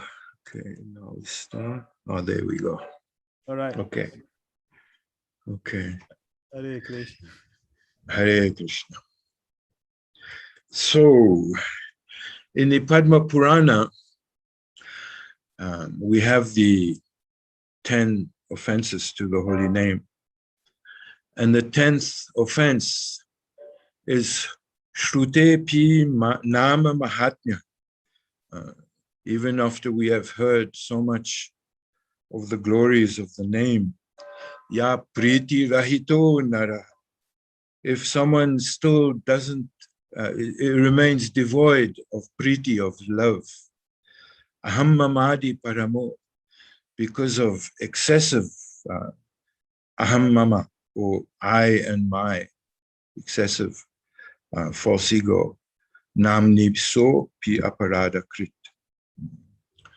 So this is the first and foremost anartha which develops from devotional service. This desire of puja and pratishta. And actually this is the Adi Vyadi, the original disease by which we have taken birth in this material world. There's a nice prayer to Tulasi Devi. Mahaprasada Janani, she is the mother Janani of Mahaprasad. Sarva So Bhagya Vardini, she is always ever increasing. Vardini, our Sarva So Bhagya, all our good fortune. So Bhagya can also be translated as lucky. Adi Vyadi Harer Nityam, she's always removing our original malady or our original disease. Tulasi Tvam Namostute. So this Adi Vyadi is this Aham Mamadi Paramo, or this giving priority to I and my in our lives. It's just like every mantra basically is Om and then Namo. Namo comes from Nama, not me, not me. Because this ingrained false ego is so strong. So we have to constantly remind ourselves, not me, not me, not me. So this is the original aparad that we have to overcome, this wanting to lord it over others. Of course, it takes a lot of time to root out, but the basic fact is we are all condemned prisoners here. No one is innocent. I'd like to read a little from one of Srila Prabhupada's godbrothers, Srila Bhakti Pramod Puri Goswami Maharaj. He wrote this wonderful book called The Heart of Krishna. It's on Vaishnava Parad and the path of spiritual caution. And in his introduction, the first thing he writes is the etymological development of the word aparad is radha artat aradhana apagata, which means to be distanced from worship. Etymological relates to the origin or the historical development of words and their meanings. So basically, aparad means to become distanced from worship. And then he continues, offenses committed at the lotus feet of the Vaishnavas, the devotees, distance one from devotional service to the Supreme Lord. But in a higher sense, it means to be removed from the service of Sri Radha. All divine service to Krishna is being conducted under her direction. To offend her servitors is to make one unfit for her divine service. The whole aim of Krishna consciousness is Radha Dasyam, the divine service of Sri Radha. And offenses at the lotus feet of Vaishnavas make one unfit for such service. There's a nice prayer of in the ISKCON GBC press Pancharatra Pradipa, in the prayers given for praying to Srimati Radharani. And this one prayer says, Krishna Pranadi Devicha. You, the life of Krishna, and also the original goddess, Mahavishnu Prasurapi. Prasur means energy. She is the energy of the Mahavishnu. Sarvadya Vishnu Maya. She is actually also Lord's Maya. Satya Nitya Sanatani. So Sri Radha is our ever vigilant superintendent of this prison, of this material world. Just like we all always say, all the religions say, God is one. So actually, his energy is also one. So Lord Chaitanya, he gives us the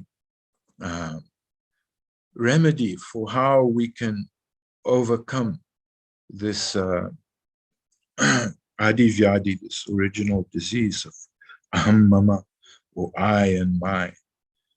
He gives us in his Shikshashtakam, the 3rd verse, Trinadapi Sunichena, to feel oneself lower than the grass that everyone walks on. Taror Iva Sahishnuna, to be more tolerant than the tree. Amanina, not to expect any respect from anyone else, but manadena, but to give respect to everyone else. Then Kirtanya Sadahari, then we can always chant the holy name. So in the 11th canto, we have the Uddhava Gita, and chapter 29, the last chapter of the Uddhava Gita of the 11th canto. Sri Uddhava, he asks Lord Krishna, he says, I fear that the method of yoga you have described is very difficult for one who cannot control his mind. Therefore, please explain to me in simple terms how someone can more easily execute it.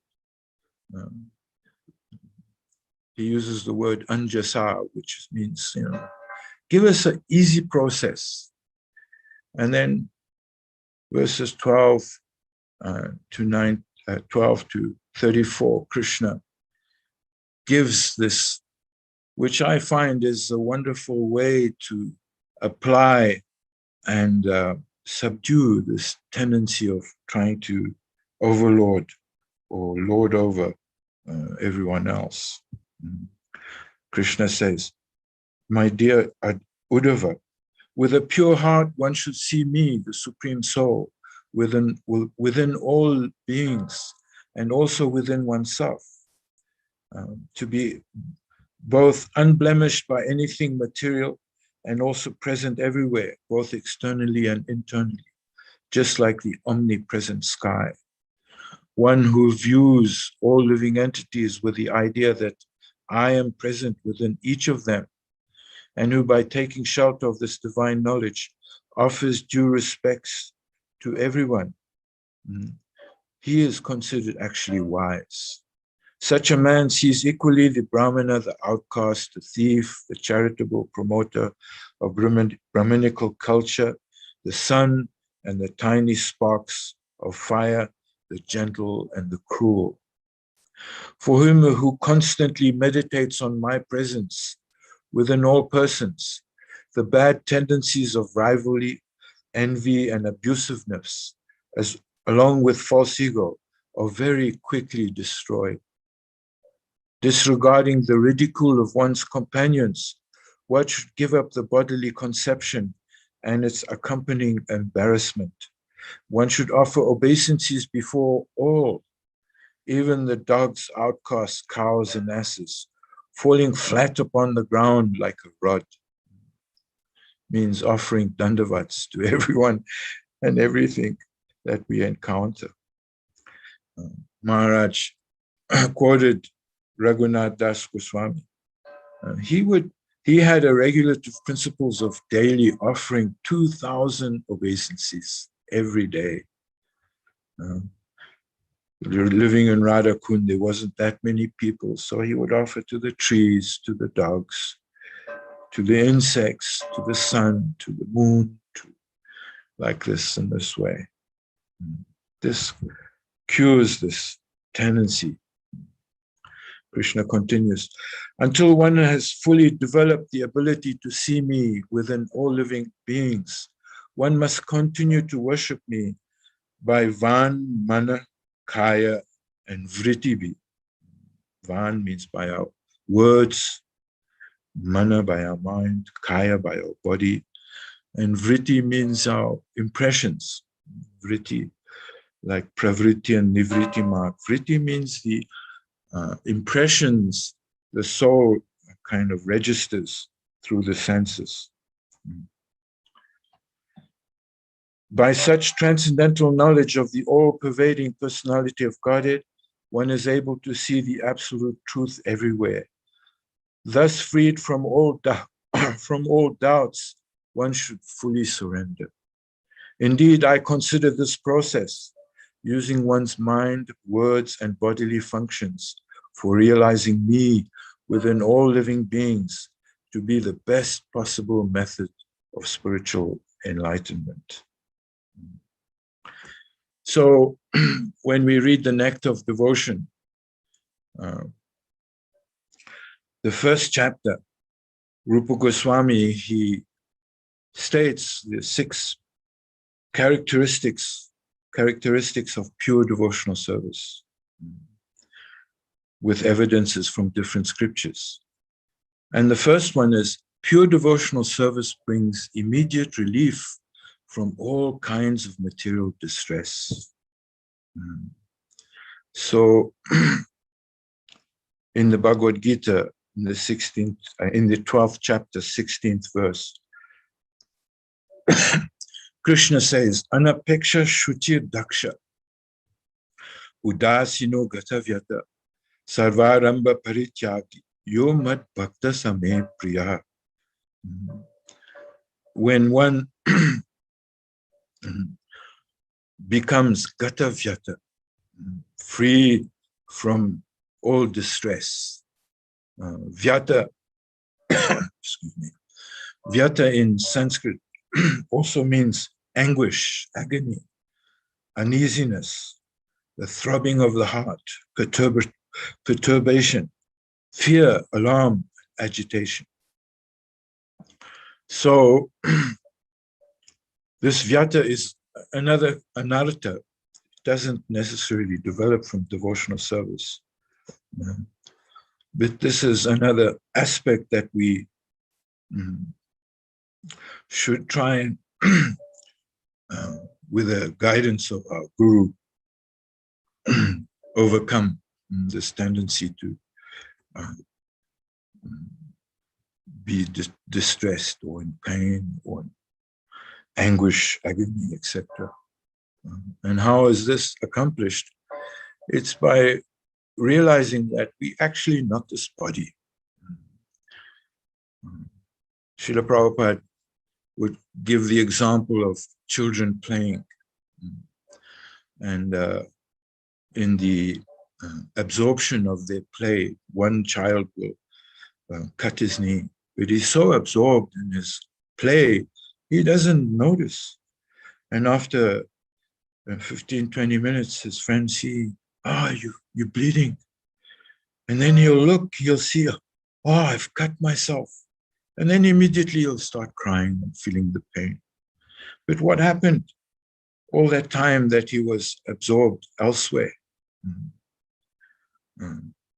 So in this way, when we concentrate on the Lord, on the 9 processes of devotional service, Shravanam, Kirtanam, Smaranam, just to remember the Lord. When we focus, meditation means that. Prabhupada, in the beginning of Krishna book, explains it. Concentrating or focusing. Instead of focusing on what's happening with the body, when with this knowledge, is jnana asina, the sword of knowledge, we can cut this attachment that we, this body, and we focus on the Lord, then we can also overcome this gata vyata, this becoming free from all distress. So to finish, as Bhakti Tirtha Maharaj in his wonderful book explains about some seva aparads, I would like to share with you one seva aparad that many devotees don't really realize. Once Srila Prabhupada, he saw a bead bag hanging from a doorknob, and he said, whose beads are crying here? So actually, when the spiritual master chants on your beads, he invokes Radha, Krishna, and the 107 other gopis on your beads. Just yesterday, I was reading a biography of Fakir Mohan Prabhu, one dear friend of many of our leaders in ISKCON, like Govinda Maharaj, Radhanath Maharaj, Bhattasarati Maharaj. He is in Bhubaneswar. He was a disciple of one of Srila Prabhupada's godbrothers, and who associated with many of Prabhupada's godbrothers, serving them. But he has a practice every day. He worships his beads. So my godbrother Dhira Shanta Prabhu, in the ILS meetings, he gave a wonderful presentation. He had us all put our bead bags on the table in front of him. And then he examined each one. And then he was showing, you know, some of the bead bags were like not at all clean. So he explained, Prabhupada explained in the beginning of the movement how we should change our cloth every day and our bead bag every day. In those days, we were issued with 2 bead bags, 2 dodis, 2 kotas like that. And every day we would wash one and use one. So the cleanliness aspect is very important. You don't keep Krishna in a bead bag that for 1 month you haven't changed like this. This is not cleanliness. And then another thing is when one chants, one has to clean his hands, wash the hands. Water is very purifying. In the Srimad Bhagavatam, the 5th canto, the 20th chapter, the 5 elements are actually worshipped as God, as the supreme being.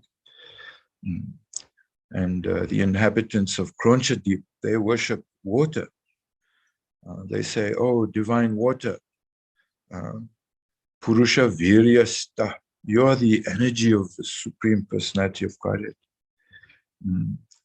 Punantir Bhur Bhuva Suva, you purify the 3 worlds. Om Bhu Bhuva Swa. Tana Punitam Eva Gni. You also please purify us. Amiva Gni means you will destroy all our sins. Sprishatam Atmana Bhuva. Therefore we touch you.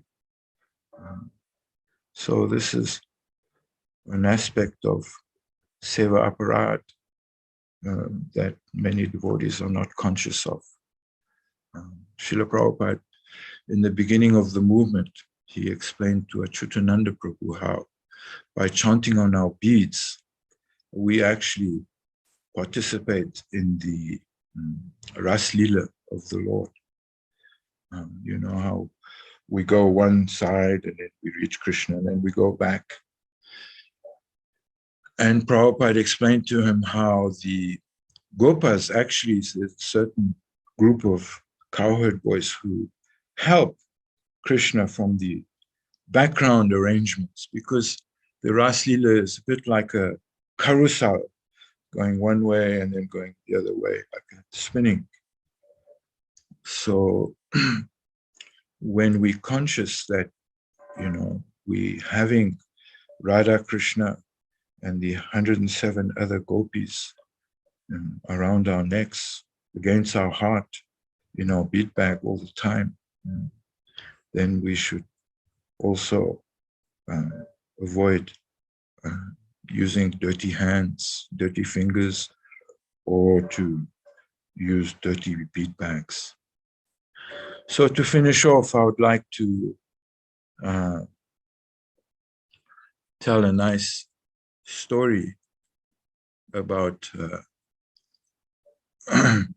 Shripad Bhakti Tirtha Maharaj. When I was Srila Prabhupada's bodyguard, I noticed that Srila Prabhupada had very enhanced affection for 2 of his disciples. And one was Giriraj Maharaj, and the other was Ghanashyam Prabhu, who became Bhakti Tirtha Maharaj. And during that time that I was Prabhupada's bodyguard, sometime 76 or 77, I can't remember exactly. But, you know, in those days, we foreigners, we would have to go to the visa police station, visa office in downtown Bombay to renew or extend our visas like that. And one day I went, and we were in the waiting room. There was chairs against the wall like that. We like in a queue. You shift chairs until it's your turn. And when I came in the middle of the one wall was Ganashyam Prabhu, Bhakti Tirtha. And the other chairs were so many other foreigners. There was a lot of hippies in those days. And Maharaj, he was like totally absorbed in ecstatically chanting Hare Krishna on his beads. His eyes were closed and he was in a complete inner rapture. And he was blissfully chanting like that. And after about 10, 15 minutes, this old looking, she wasn't that old, maybe in her 30s, but she was so devastated by abuse of drugs or whatever, this old hippie lady, she came and she knelt in front of Maharaj, like the Christians do, with her arms folded like that. And then after a while, Maharaj felt her presence. He opened his eyes. And then he smiled at her. And then she said, I can see in your face that you can really help me. I'm in so much distress. And like that, she more or less surrendered to Maharaj right there in the visa office. And I was really impressed how Maharaj was so, even by just joining his beads, it was so potent. So thank you very much. If there's any questions or comments. Hare Krishna. Jai Srila Prabhupada.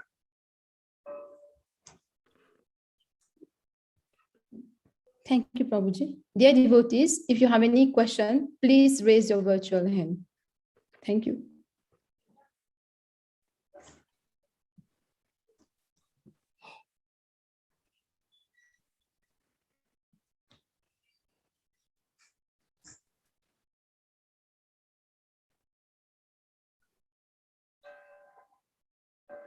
So I can see all of you.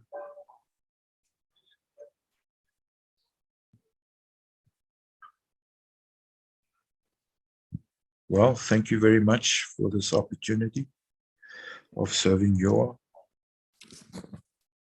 It's very nice hearing Maharaj and all of you. Hare Krishna. Thank you very much, Prabhu, for giving us such wonderful formulae to deal with our anarthas in devotional service.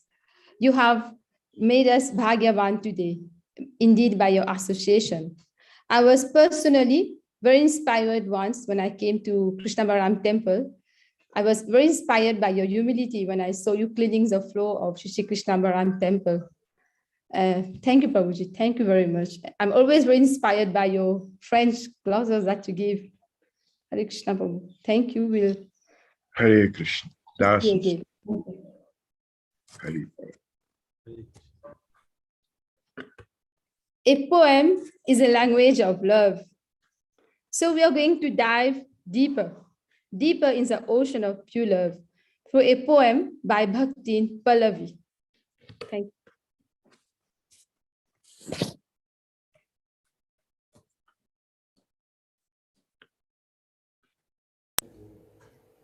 Hare Krishna, dear devotees. Please accept my most humble obeisances. All glories to Srila Prabhupada, all glories to Srila Bhakti Tirtha Swami Maharaj, all glories to Srila Gurudev. I am Pallavi from Mauritius, hereby reciting your poem named Roaming Round and Round.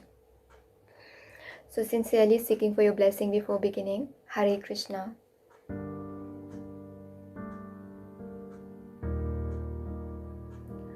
Ever since I desire to enjoy, I open my way to the world of distress. Ever since I desire to enjoy, I open my way to the world of distress. My disturbed mind, misguided intelligence, and unreal identity became my inseparable friends. I roamed around, round and round, all over the new world, in search for pleasure, forgetting its true identity. The pain was never taking birth or leaving the physical realm. The pain was never taking birth or leaving the physical realm. The agony has always been the separation from the Supreme. I roamed around, round and round, all over these planetary systems, in search for pleasure, forgetting its true identity. I fell in love with the glamour of my own perception of this illusion. I fell in love with the glamour of my own perception of this illusion. And when someone stole this glamour, my senses become agitated. I roamed around, round and round, all over the mundane existence, in search for pleasure, forgetting its true identity. In this universe of darkness, then came a ray of light. In this universe of darkness, then came a ray of light. The revelation of the divine came to me as Sri Guru. And then I started chanting rounds after rounds all over the gift he bestowed upon me, which uncovered the true knowledge of pleasure, liberating me from distress, breaking the shackle of material bondage, and it opened my way to the world of bliss, consciousness, and eternity. Hare Krishna.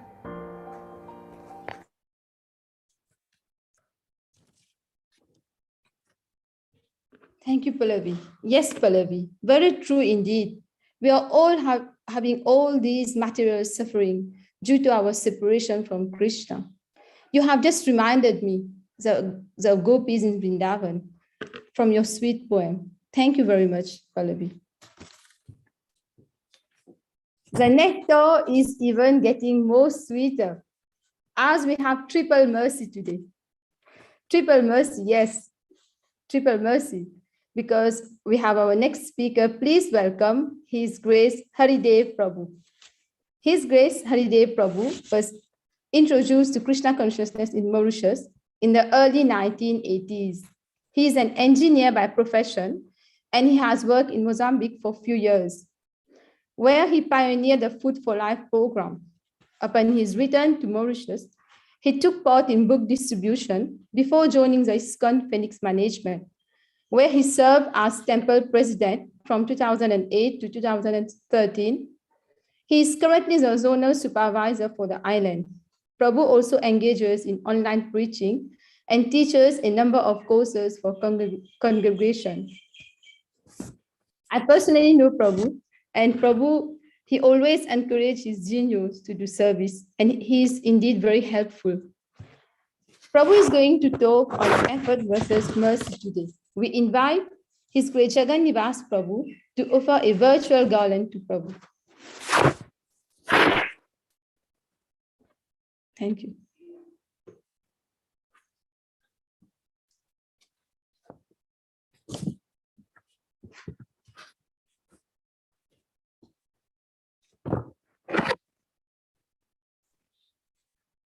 Hare Krishna, I'm sorry, I just had a problem here with connection.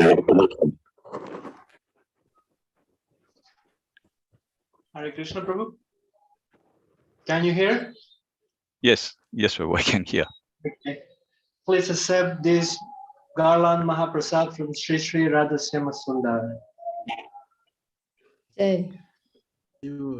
Thank you so much, Prabhu. Thank you very much, Jagannivas Prabhu. Now the spoon is yours, Prabhu. We are very eager to get the mercy from you. Thank you. Hare Krishna. Thank you very much, Sakivrinda Mataji. My obeisances to all the devotees. My obeisances especially to His Grace Arjun Prabhu and to Maharaj. So I'll just start with a little prayer. Om Jnana Timirandasya Jnananjana Shalakaya Chakshuranmilitam Yena Tasmai Shri Gurave Namaha. Nama Om Vishnu Padaya Krishna Prishtaya Bhutale Shrimati Bhakti Chaitanya Swaminiti Namine. Nama Om Vishnu Padaya Krishna Prishtaya Bhutale Shrimati Bhakti Vedanta Swaminiti Namine. Namaste Saraswate Devi Gaurvani Pacharani Nirvishesha Shanyavadi Paschatya Satarani. Jai Shri Krishna Chaitanya Prabhu Nityananda Sri Advaita Gadadhar Shivashiti Shri Gaur Bhaktavindam. Hare Krishna Krishna Krishna Hare Hare. Hare Rama Rama Rama Hare Hare. So Hare Krishna, first of all, I would like to express my deep gratitude to His Holiness Bhakti Dhir Damodar Maharaj and to the organizing team for giving this lowly self an opportunity to do some seva. So I beg for the blessings of all the Vaishnavas on this call to kindly empower me to be able to speak a few words that is of some value. So the topic on which I'm going to talk today is effort versus mercy. We all know that both these elements, effort and mercy, are required in our devotional life. And His Holiness Bhakti Tirtha Maharaj, he discusses this in his book on reflections, the second volume. And we find this recurrent term, a recurrent topic in many of his books in the Becker and Spiritual Warrior series. So we've just come out of this most auspicious month of Kartik. And in this month of Kartik, we know the pastime of Mother Yashoda binding Krishna. And this pastime is a perfect example of the topic and discussion today. We all know the Acharyas have explained that the rope or the ropes which Mother Yashoda used to bind Krishna were always short by 2 fingers. And the meaning is that, what is required is both endeavor, the effort, and mercy. So we also know that Krishna's mercy is causeless, ahaituki.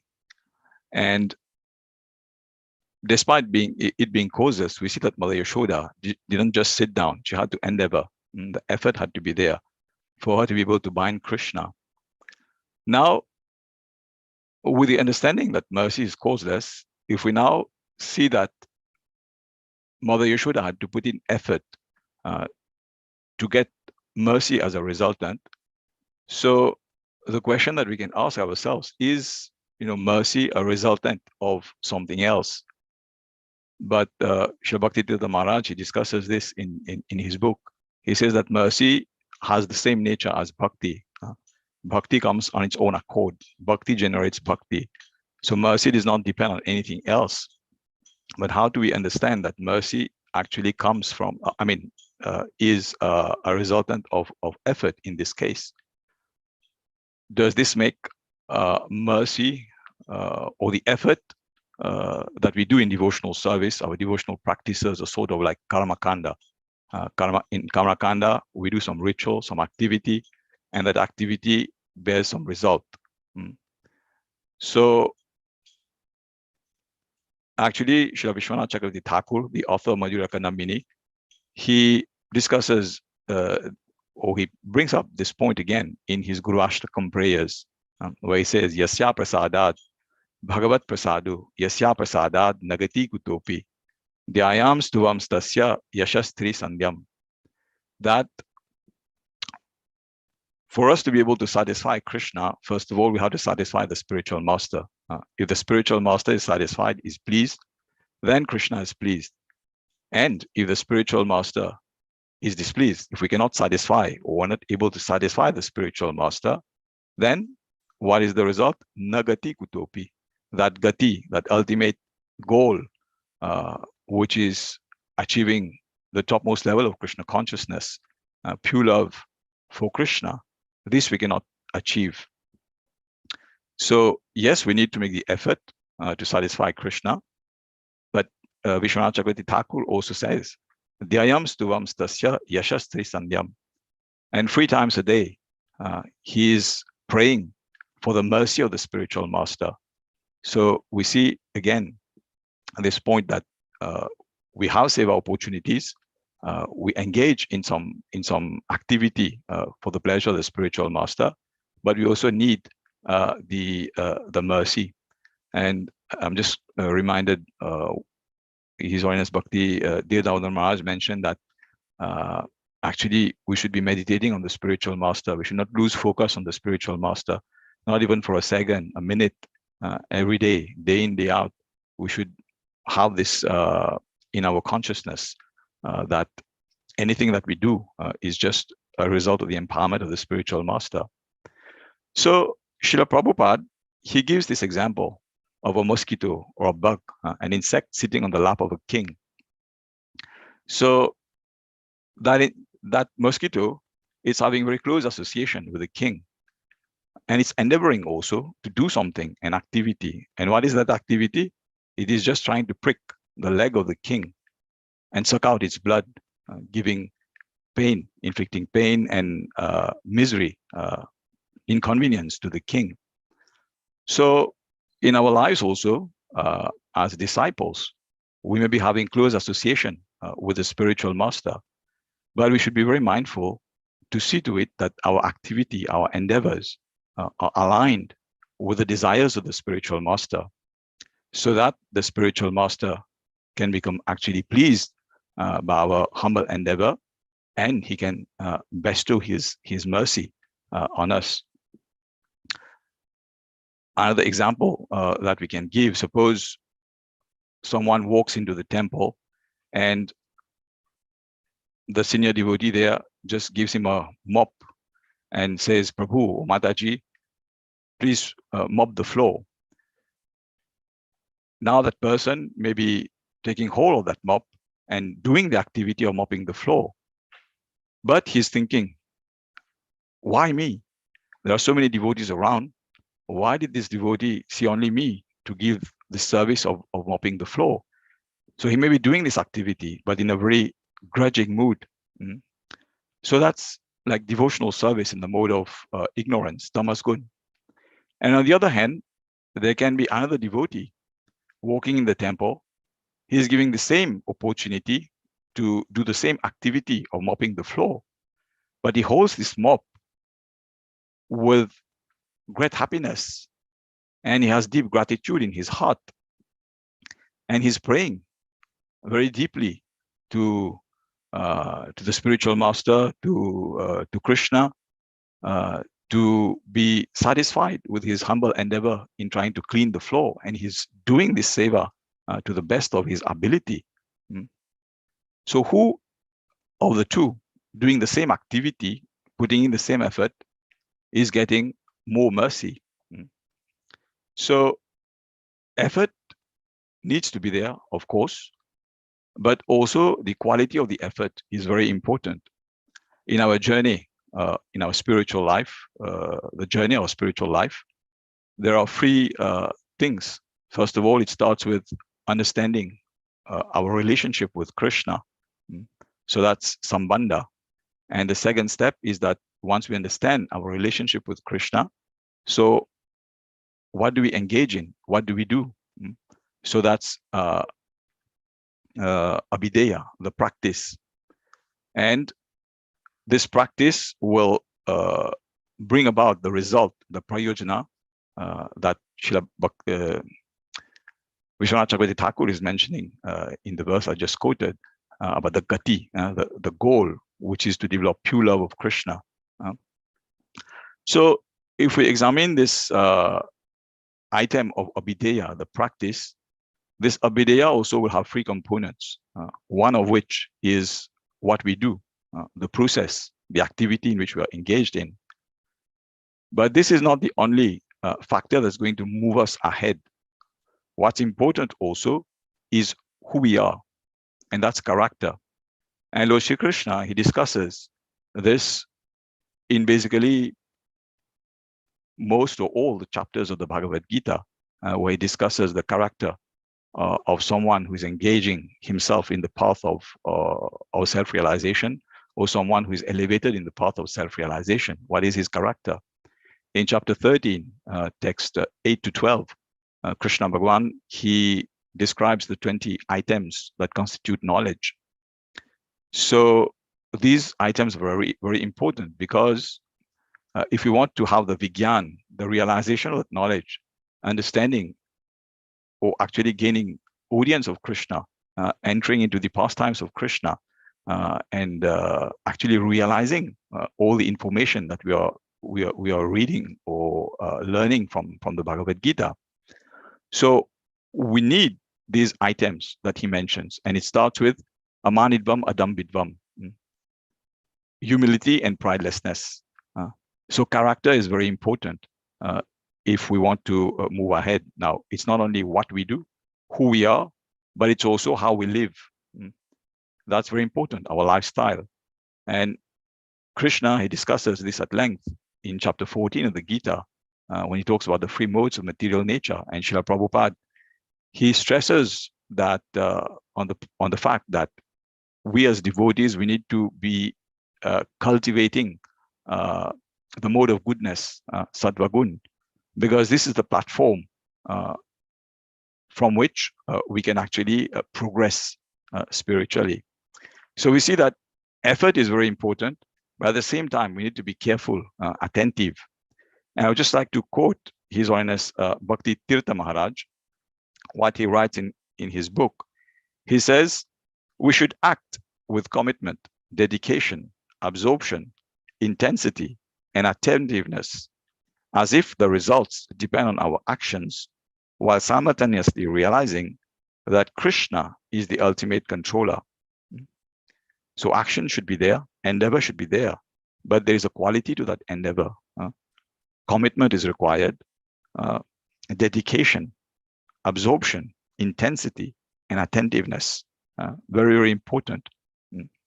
Just like His Grace Arjuna Prabhu was mentioning, we may be doing the activity of chanting, but what comes along, as Prabhu was explaining, the cleanliness, how much, with what intensity and attentiveness are we actually chanting, and how are we preparing ourselves? Is our bead bag clean? So all these things, when we take into consideration, they put us in that condition where we can actually become recipients of mercy. And so we need only to do our best, and Krishna is going to do the rest. And by Krishna doing the rest, this is the thing about the causeless mercy. We do our part, and how Krishna reciprocates, to what degree he reciprocates, that depends on Krishna. So just like we gave this example, we may be engaged in the same activity of mopping the floor, but the degree of mercy that's available is different depending on the type or the depth of our surrender. Krishna does say in the Bhagavad Gita, "Yatha mam prapadyante, tam sathaiva bhajamyaham." According to the degree of the surrender, I'll reward you accordingly. So this is very important. And this reward that comes, or the mercy that comes, the grace that comes, is not something that there is a mathematical formula that for this amount of effort that we put in, and this is the amount of mercy that we are getting. And there are many examples in Shastra that illustrate this. For instance, if we consider the pastime of Putana and Krishna, we see that Putana, her desire, her intention was to kill Krishna. But yet we see that Krishna, he gave her a place as nurse in Goloka Dham. So today, if we go to Golok Vrindavan, we'll see Putana there as engaged as nurse, as Krishna's nurse in Vatsalya Ras. So how is this explained? Srila Bhaktivinoda Thakur, in his book that describes the anarthas that the demons in Krishna's Vrindavan Leela they represent, he explains, he gives insight that Putana in her past life, she was either the daughter or the sister of Bali Maharaj. And when Vamandev walked in that arena where the yajna was being performed, so she became very much attracted by the beauty of that dwarf Brahmana boy. And she thought that, I would want to have this boy as my son. But then when she saw how Bali Maharaj, her brother, was treated by Vamandev, like he was tied up and so forth, so she became very upset. She became furious. And she said that, yes, I want to have him as my son, but then I will kill him. And Krishna reciprocated. In her next life, she became Putana. And as Putana, she was given this opportunity to express some motherly dealings with Krishna by breastfeeding Krishna. But at the same time, she tried to kill Krishna. But let's see, just because she had this temporary, very fleeting desire to have Krishna as her son, Krishna reciprocated in such a wonderful way. So, as I'm saying, there's not a mathematical formula that we can apply, to the degree to which we do some seva, how much Krishna is going to reciprocate. So, in that sense, Krishna's mercy is causeless. It entirely depends on him. And what to say about, we just discussed about Putana, but what to say about the brothers of Putana, Agasura and Bakasura? They tried to kill Krishna, and Krishna killed them and gave them liberation. But Putana, we see that, she had this fleeting desire to have Krishna as her son. But what was the credit of Bakasura and Agasura? Actually, they had none. It was totally zero. But the only thing that played in their favor, if we can say, is that they were connected to Putana by being relatives to Putana. They were Putana's brothers, and they were given mercy. So this is causeless mercy. And we also see the story of Dhruva Maharaj. How Dhruva Maharaj, at the age of 5, very with very vigorous Kshatriya spirit, he left home and went to the forest in search for God. And such was his determination that Krishna or Vishnu, he reciprocated and sent Narad Muni to meet him in the forest and give him guidance.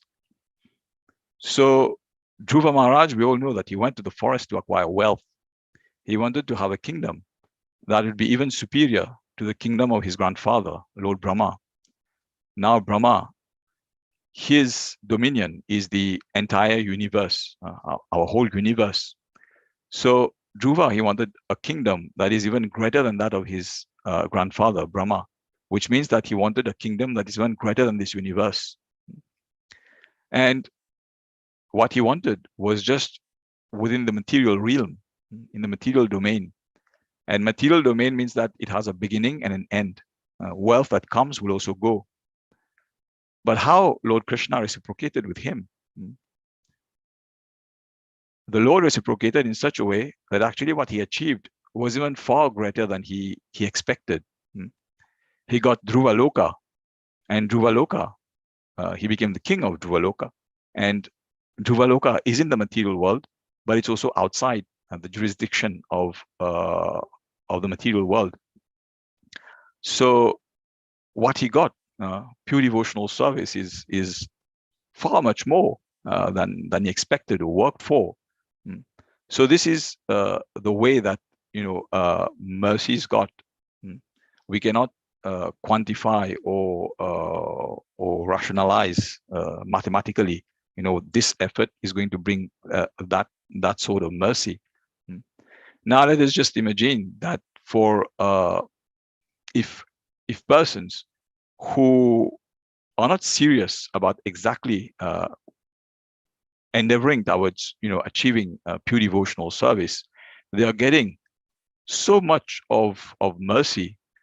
What about us if we actually seriously put in effort and endeavor to satisfy and please Guru and Krishna, we put in serious effort in following the orders, the instructions of Srila Prabhupada, what will be the outcome, the mercy or the grace that we're going to receive?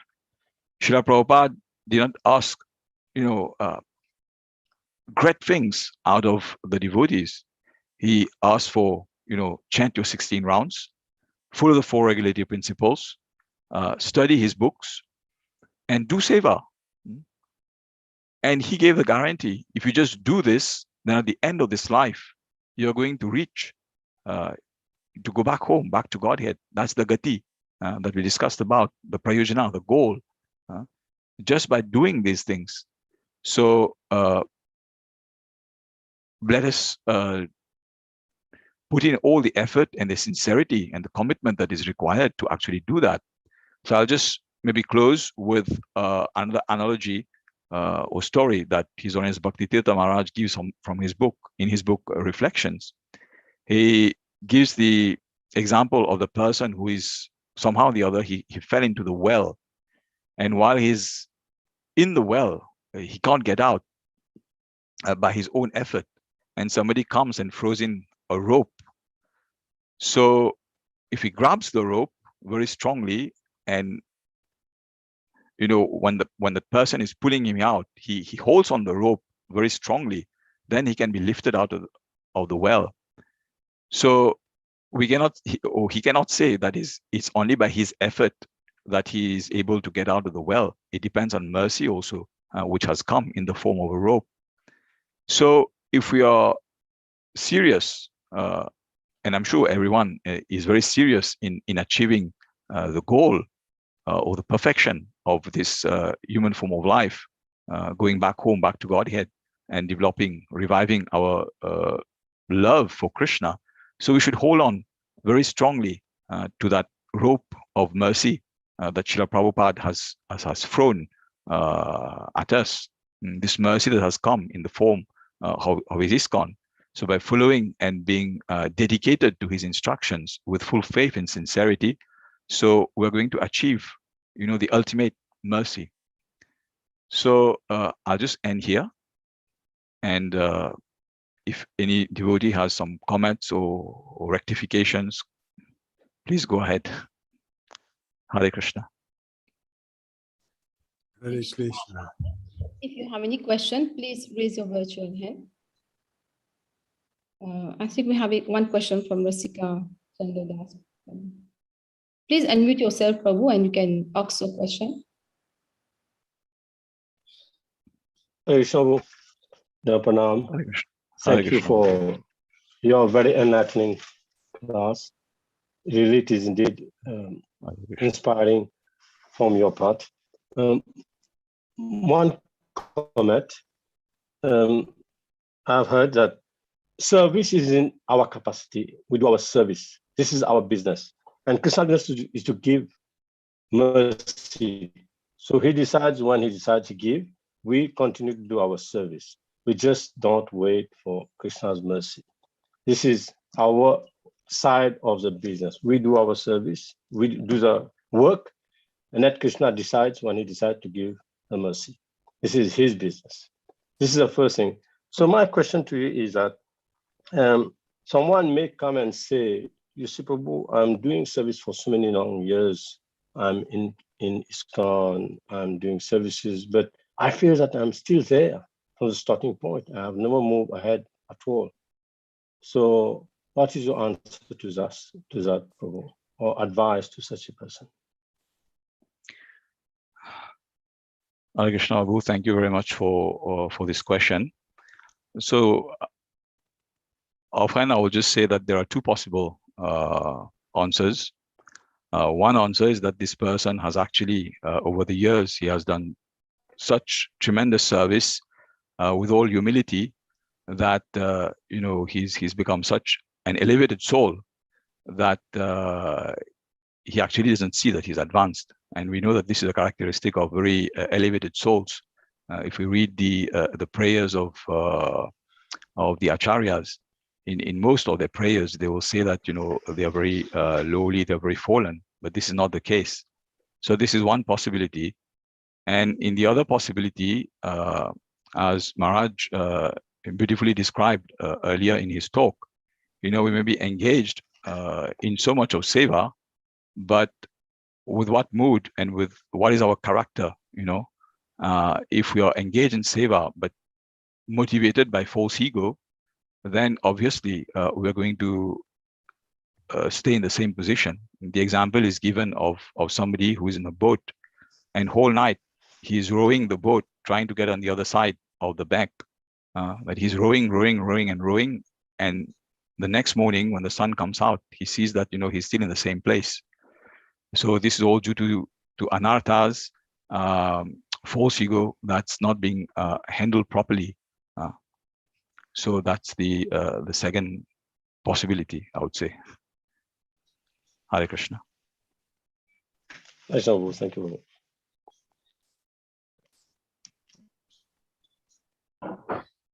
Yes. Actually, we don't have any more questions, Prabhu. Hare Krishna. The lecture was indeed very inspiring, Prabhu. You're constantly reminding me of my lazy students who don't do required efforts, but they always wait for mercy points coming to get excellent results.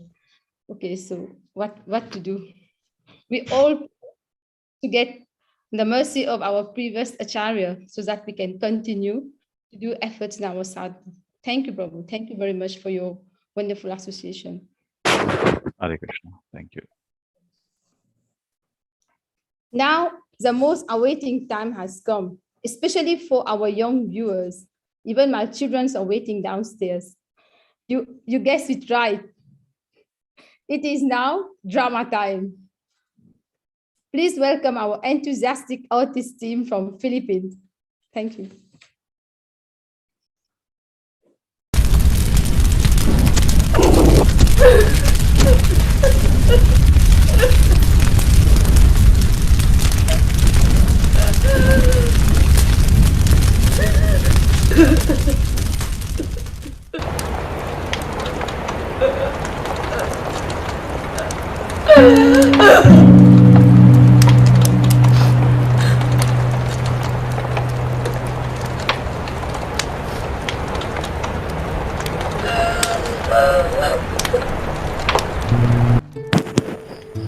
Who are you? Whose wife or daughter are you? Who is the man lying here? It appears you are lamenting for this dead body. Don't you recognize me? I am the daughter of King Vidarbha, and this is my husband, King Malayatwaj. I am your eternal friend. You may remember that many times in the past, you have consulted me. My dear friend, even though you cannot immediately recognize me, can't you remember that in the past you have a very intimate friend? Unfortunately, you gave up my company and accepted the position as enjoyer of this material world. My dear gentle friend, both you and I are exactly like two swans. We live together in the same heart, which is just like the man's lake. Although we have been living together for many thousands of years, we are still far away from our original home. My dear friend, you are now my very same friend. Since you left me, you have become more and more materialistic. Not seeing me, you have been traveling in different forms throughout this material world, which was created by some woman. In that city, the material body, there are 5 gardens, 9 gates, 1 protector, 3 apartments, 6 families, 5 stores, 5 material elements, and 1 woman who is the lord of the house. My dear friend, the 5 gardens are the 5 objects of sense enjoyment, and the protectors derive air, which passes to the 9 gates. The 3 apartments are the chief ingredients: fire, water, and earth. The 6 families are the aggregate total of the mind and 5 senses. The 5 stores are the 5 working sensory organs. They transact their business through the combined forces of the 5 elements, which are eternal. Behind all this activity is the soul. The soul is a person and an enjoyer in reality. However, because he is now hidden within the city of the body, he is devoid of knowledge. My dear friend, when you enter such a body along with the woman of material desires, you become overly absorbed in sense enjoyment. Because of this, you have forgotten your spiritual life. Due to your material conceptions, you are placed in various miserable conditions. Actually, you are not the daughter of Vidarbha, nor is this man, Malayadwaj, is your well-wishing husband. Nor were you the actual husband of Puranjani. You were simply captivated in this body of 9 gates. Sometimes you think yourself a man, sometimes a chaste woman, and sometimes a neutral eunuch. This is all because of the body, which is created by the illusory energy. This illusory energy is prepotency. And actually both of us, you and I, are pure spiritual identities. Now, just to try to understand this, I am trying to explain our factual position. My dear friend, I, the super soul, and you, the individual soul, are not different in quality, for we are both spiritual.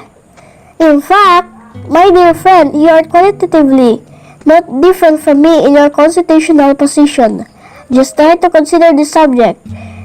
Those who are actually advanced scholars who are knowledge do not find qualitative difference between you and me. As a person sees the reflection of his body in a mirror to be one with himself and not different, whereas others actually see 2 bodies. So in our material condition, in which the living being is affected and yet not affected, there is a difference between God and the living entity. In this way, both swans live together in the heart. When one swan is instructed by the other, he is situated in his constitutional position. This means he regains his original Krishna consciousness, which was lost because of his material attraction. Hare Krishna, Hare Krishna, Krishna Krishna, Hare Hare, Hare Rama, Hare Rama, Rama Rama, Hare Hare, Hare Krishna, Hare Krishna, Krishna Krishna, Hare Hare, Hare Rama, Hare Rama,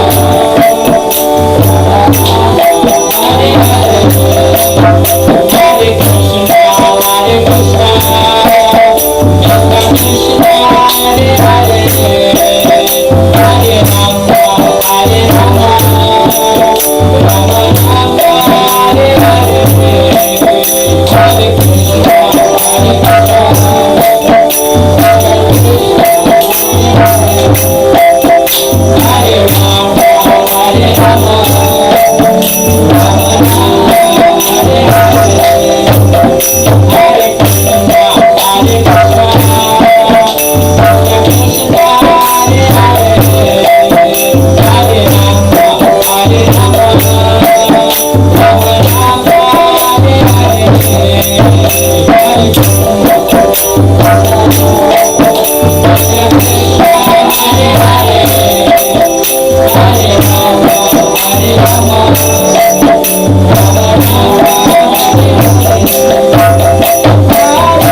Jay, we wish the Kirtan would have never stopped.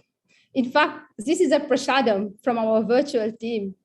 Kirtan is a food for soul. At the end of each program, we have prasadam. This is a prasadam for today. Another name of Krishna is Anand. In Krishna consciousness, we are always in Anand, always enjoying. So after enjoying such an overwhelming performance, we deeply thank the team from Philippines. My Gurudev always said, we should not use the phrase, the program has ended. As Krishna, as well as all his activities are eternal. Indeed, we should say we are pausing the program. We are pausing the program to continue again, even with more enthusiasm. The next session will be even more nectarian, with more surprise. So please share the nectar and encourage your friends and well-wishers to join the coming session. Thank you. The schedule for the next session will be shown on the screen. Thank you very much.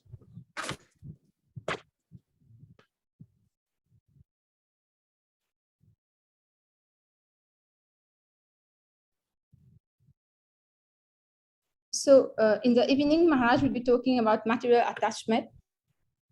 And then we have activity time, we have debate. And again, we have a talk by His Grace Rajlila Devi Dasi. So please encourage all your friends, your neighbors, your well-wishers to join and enjoy the Madhurya Kadambini nectar. Thank you. Thank you, all the devotees. Thank you, Maharaj. Hare Krishna.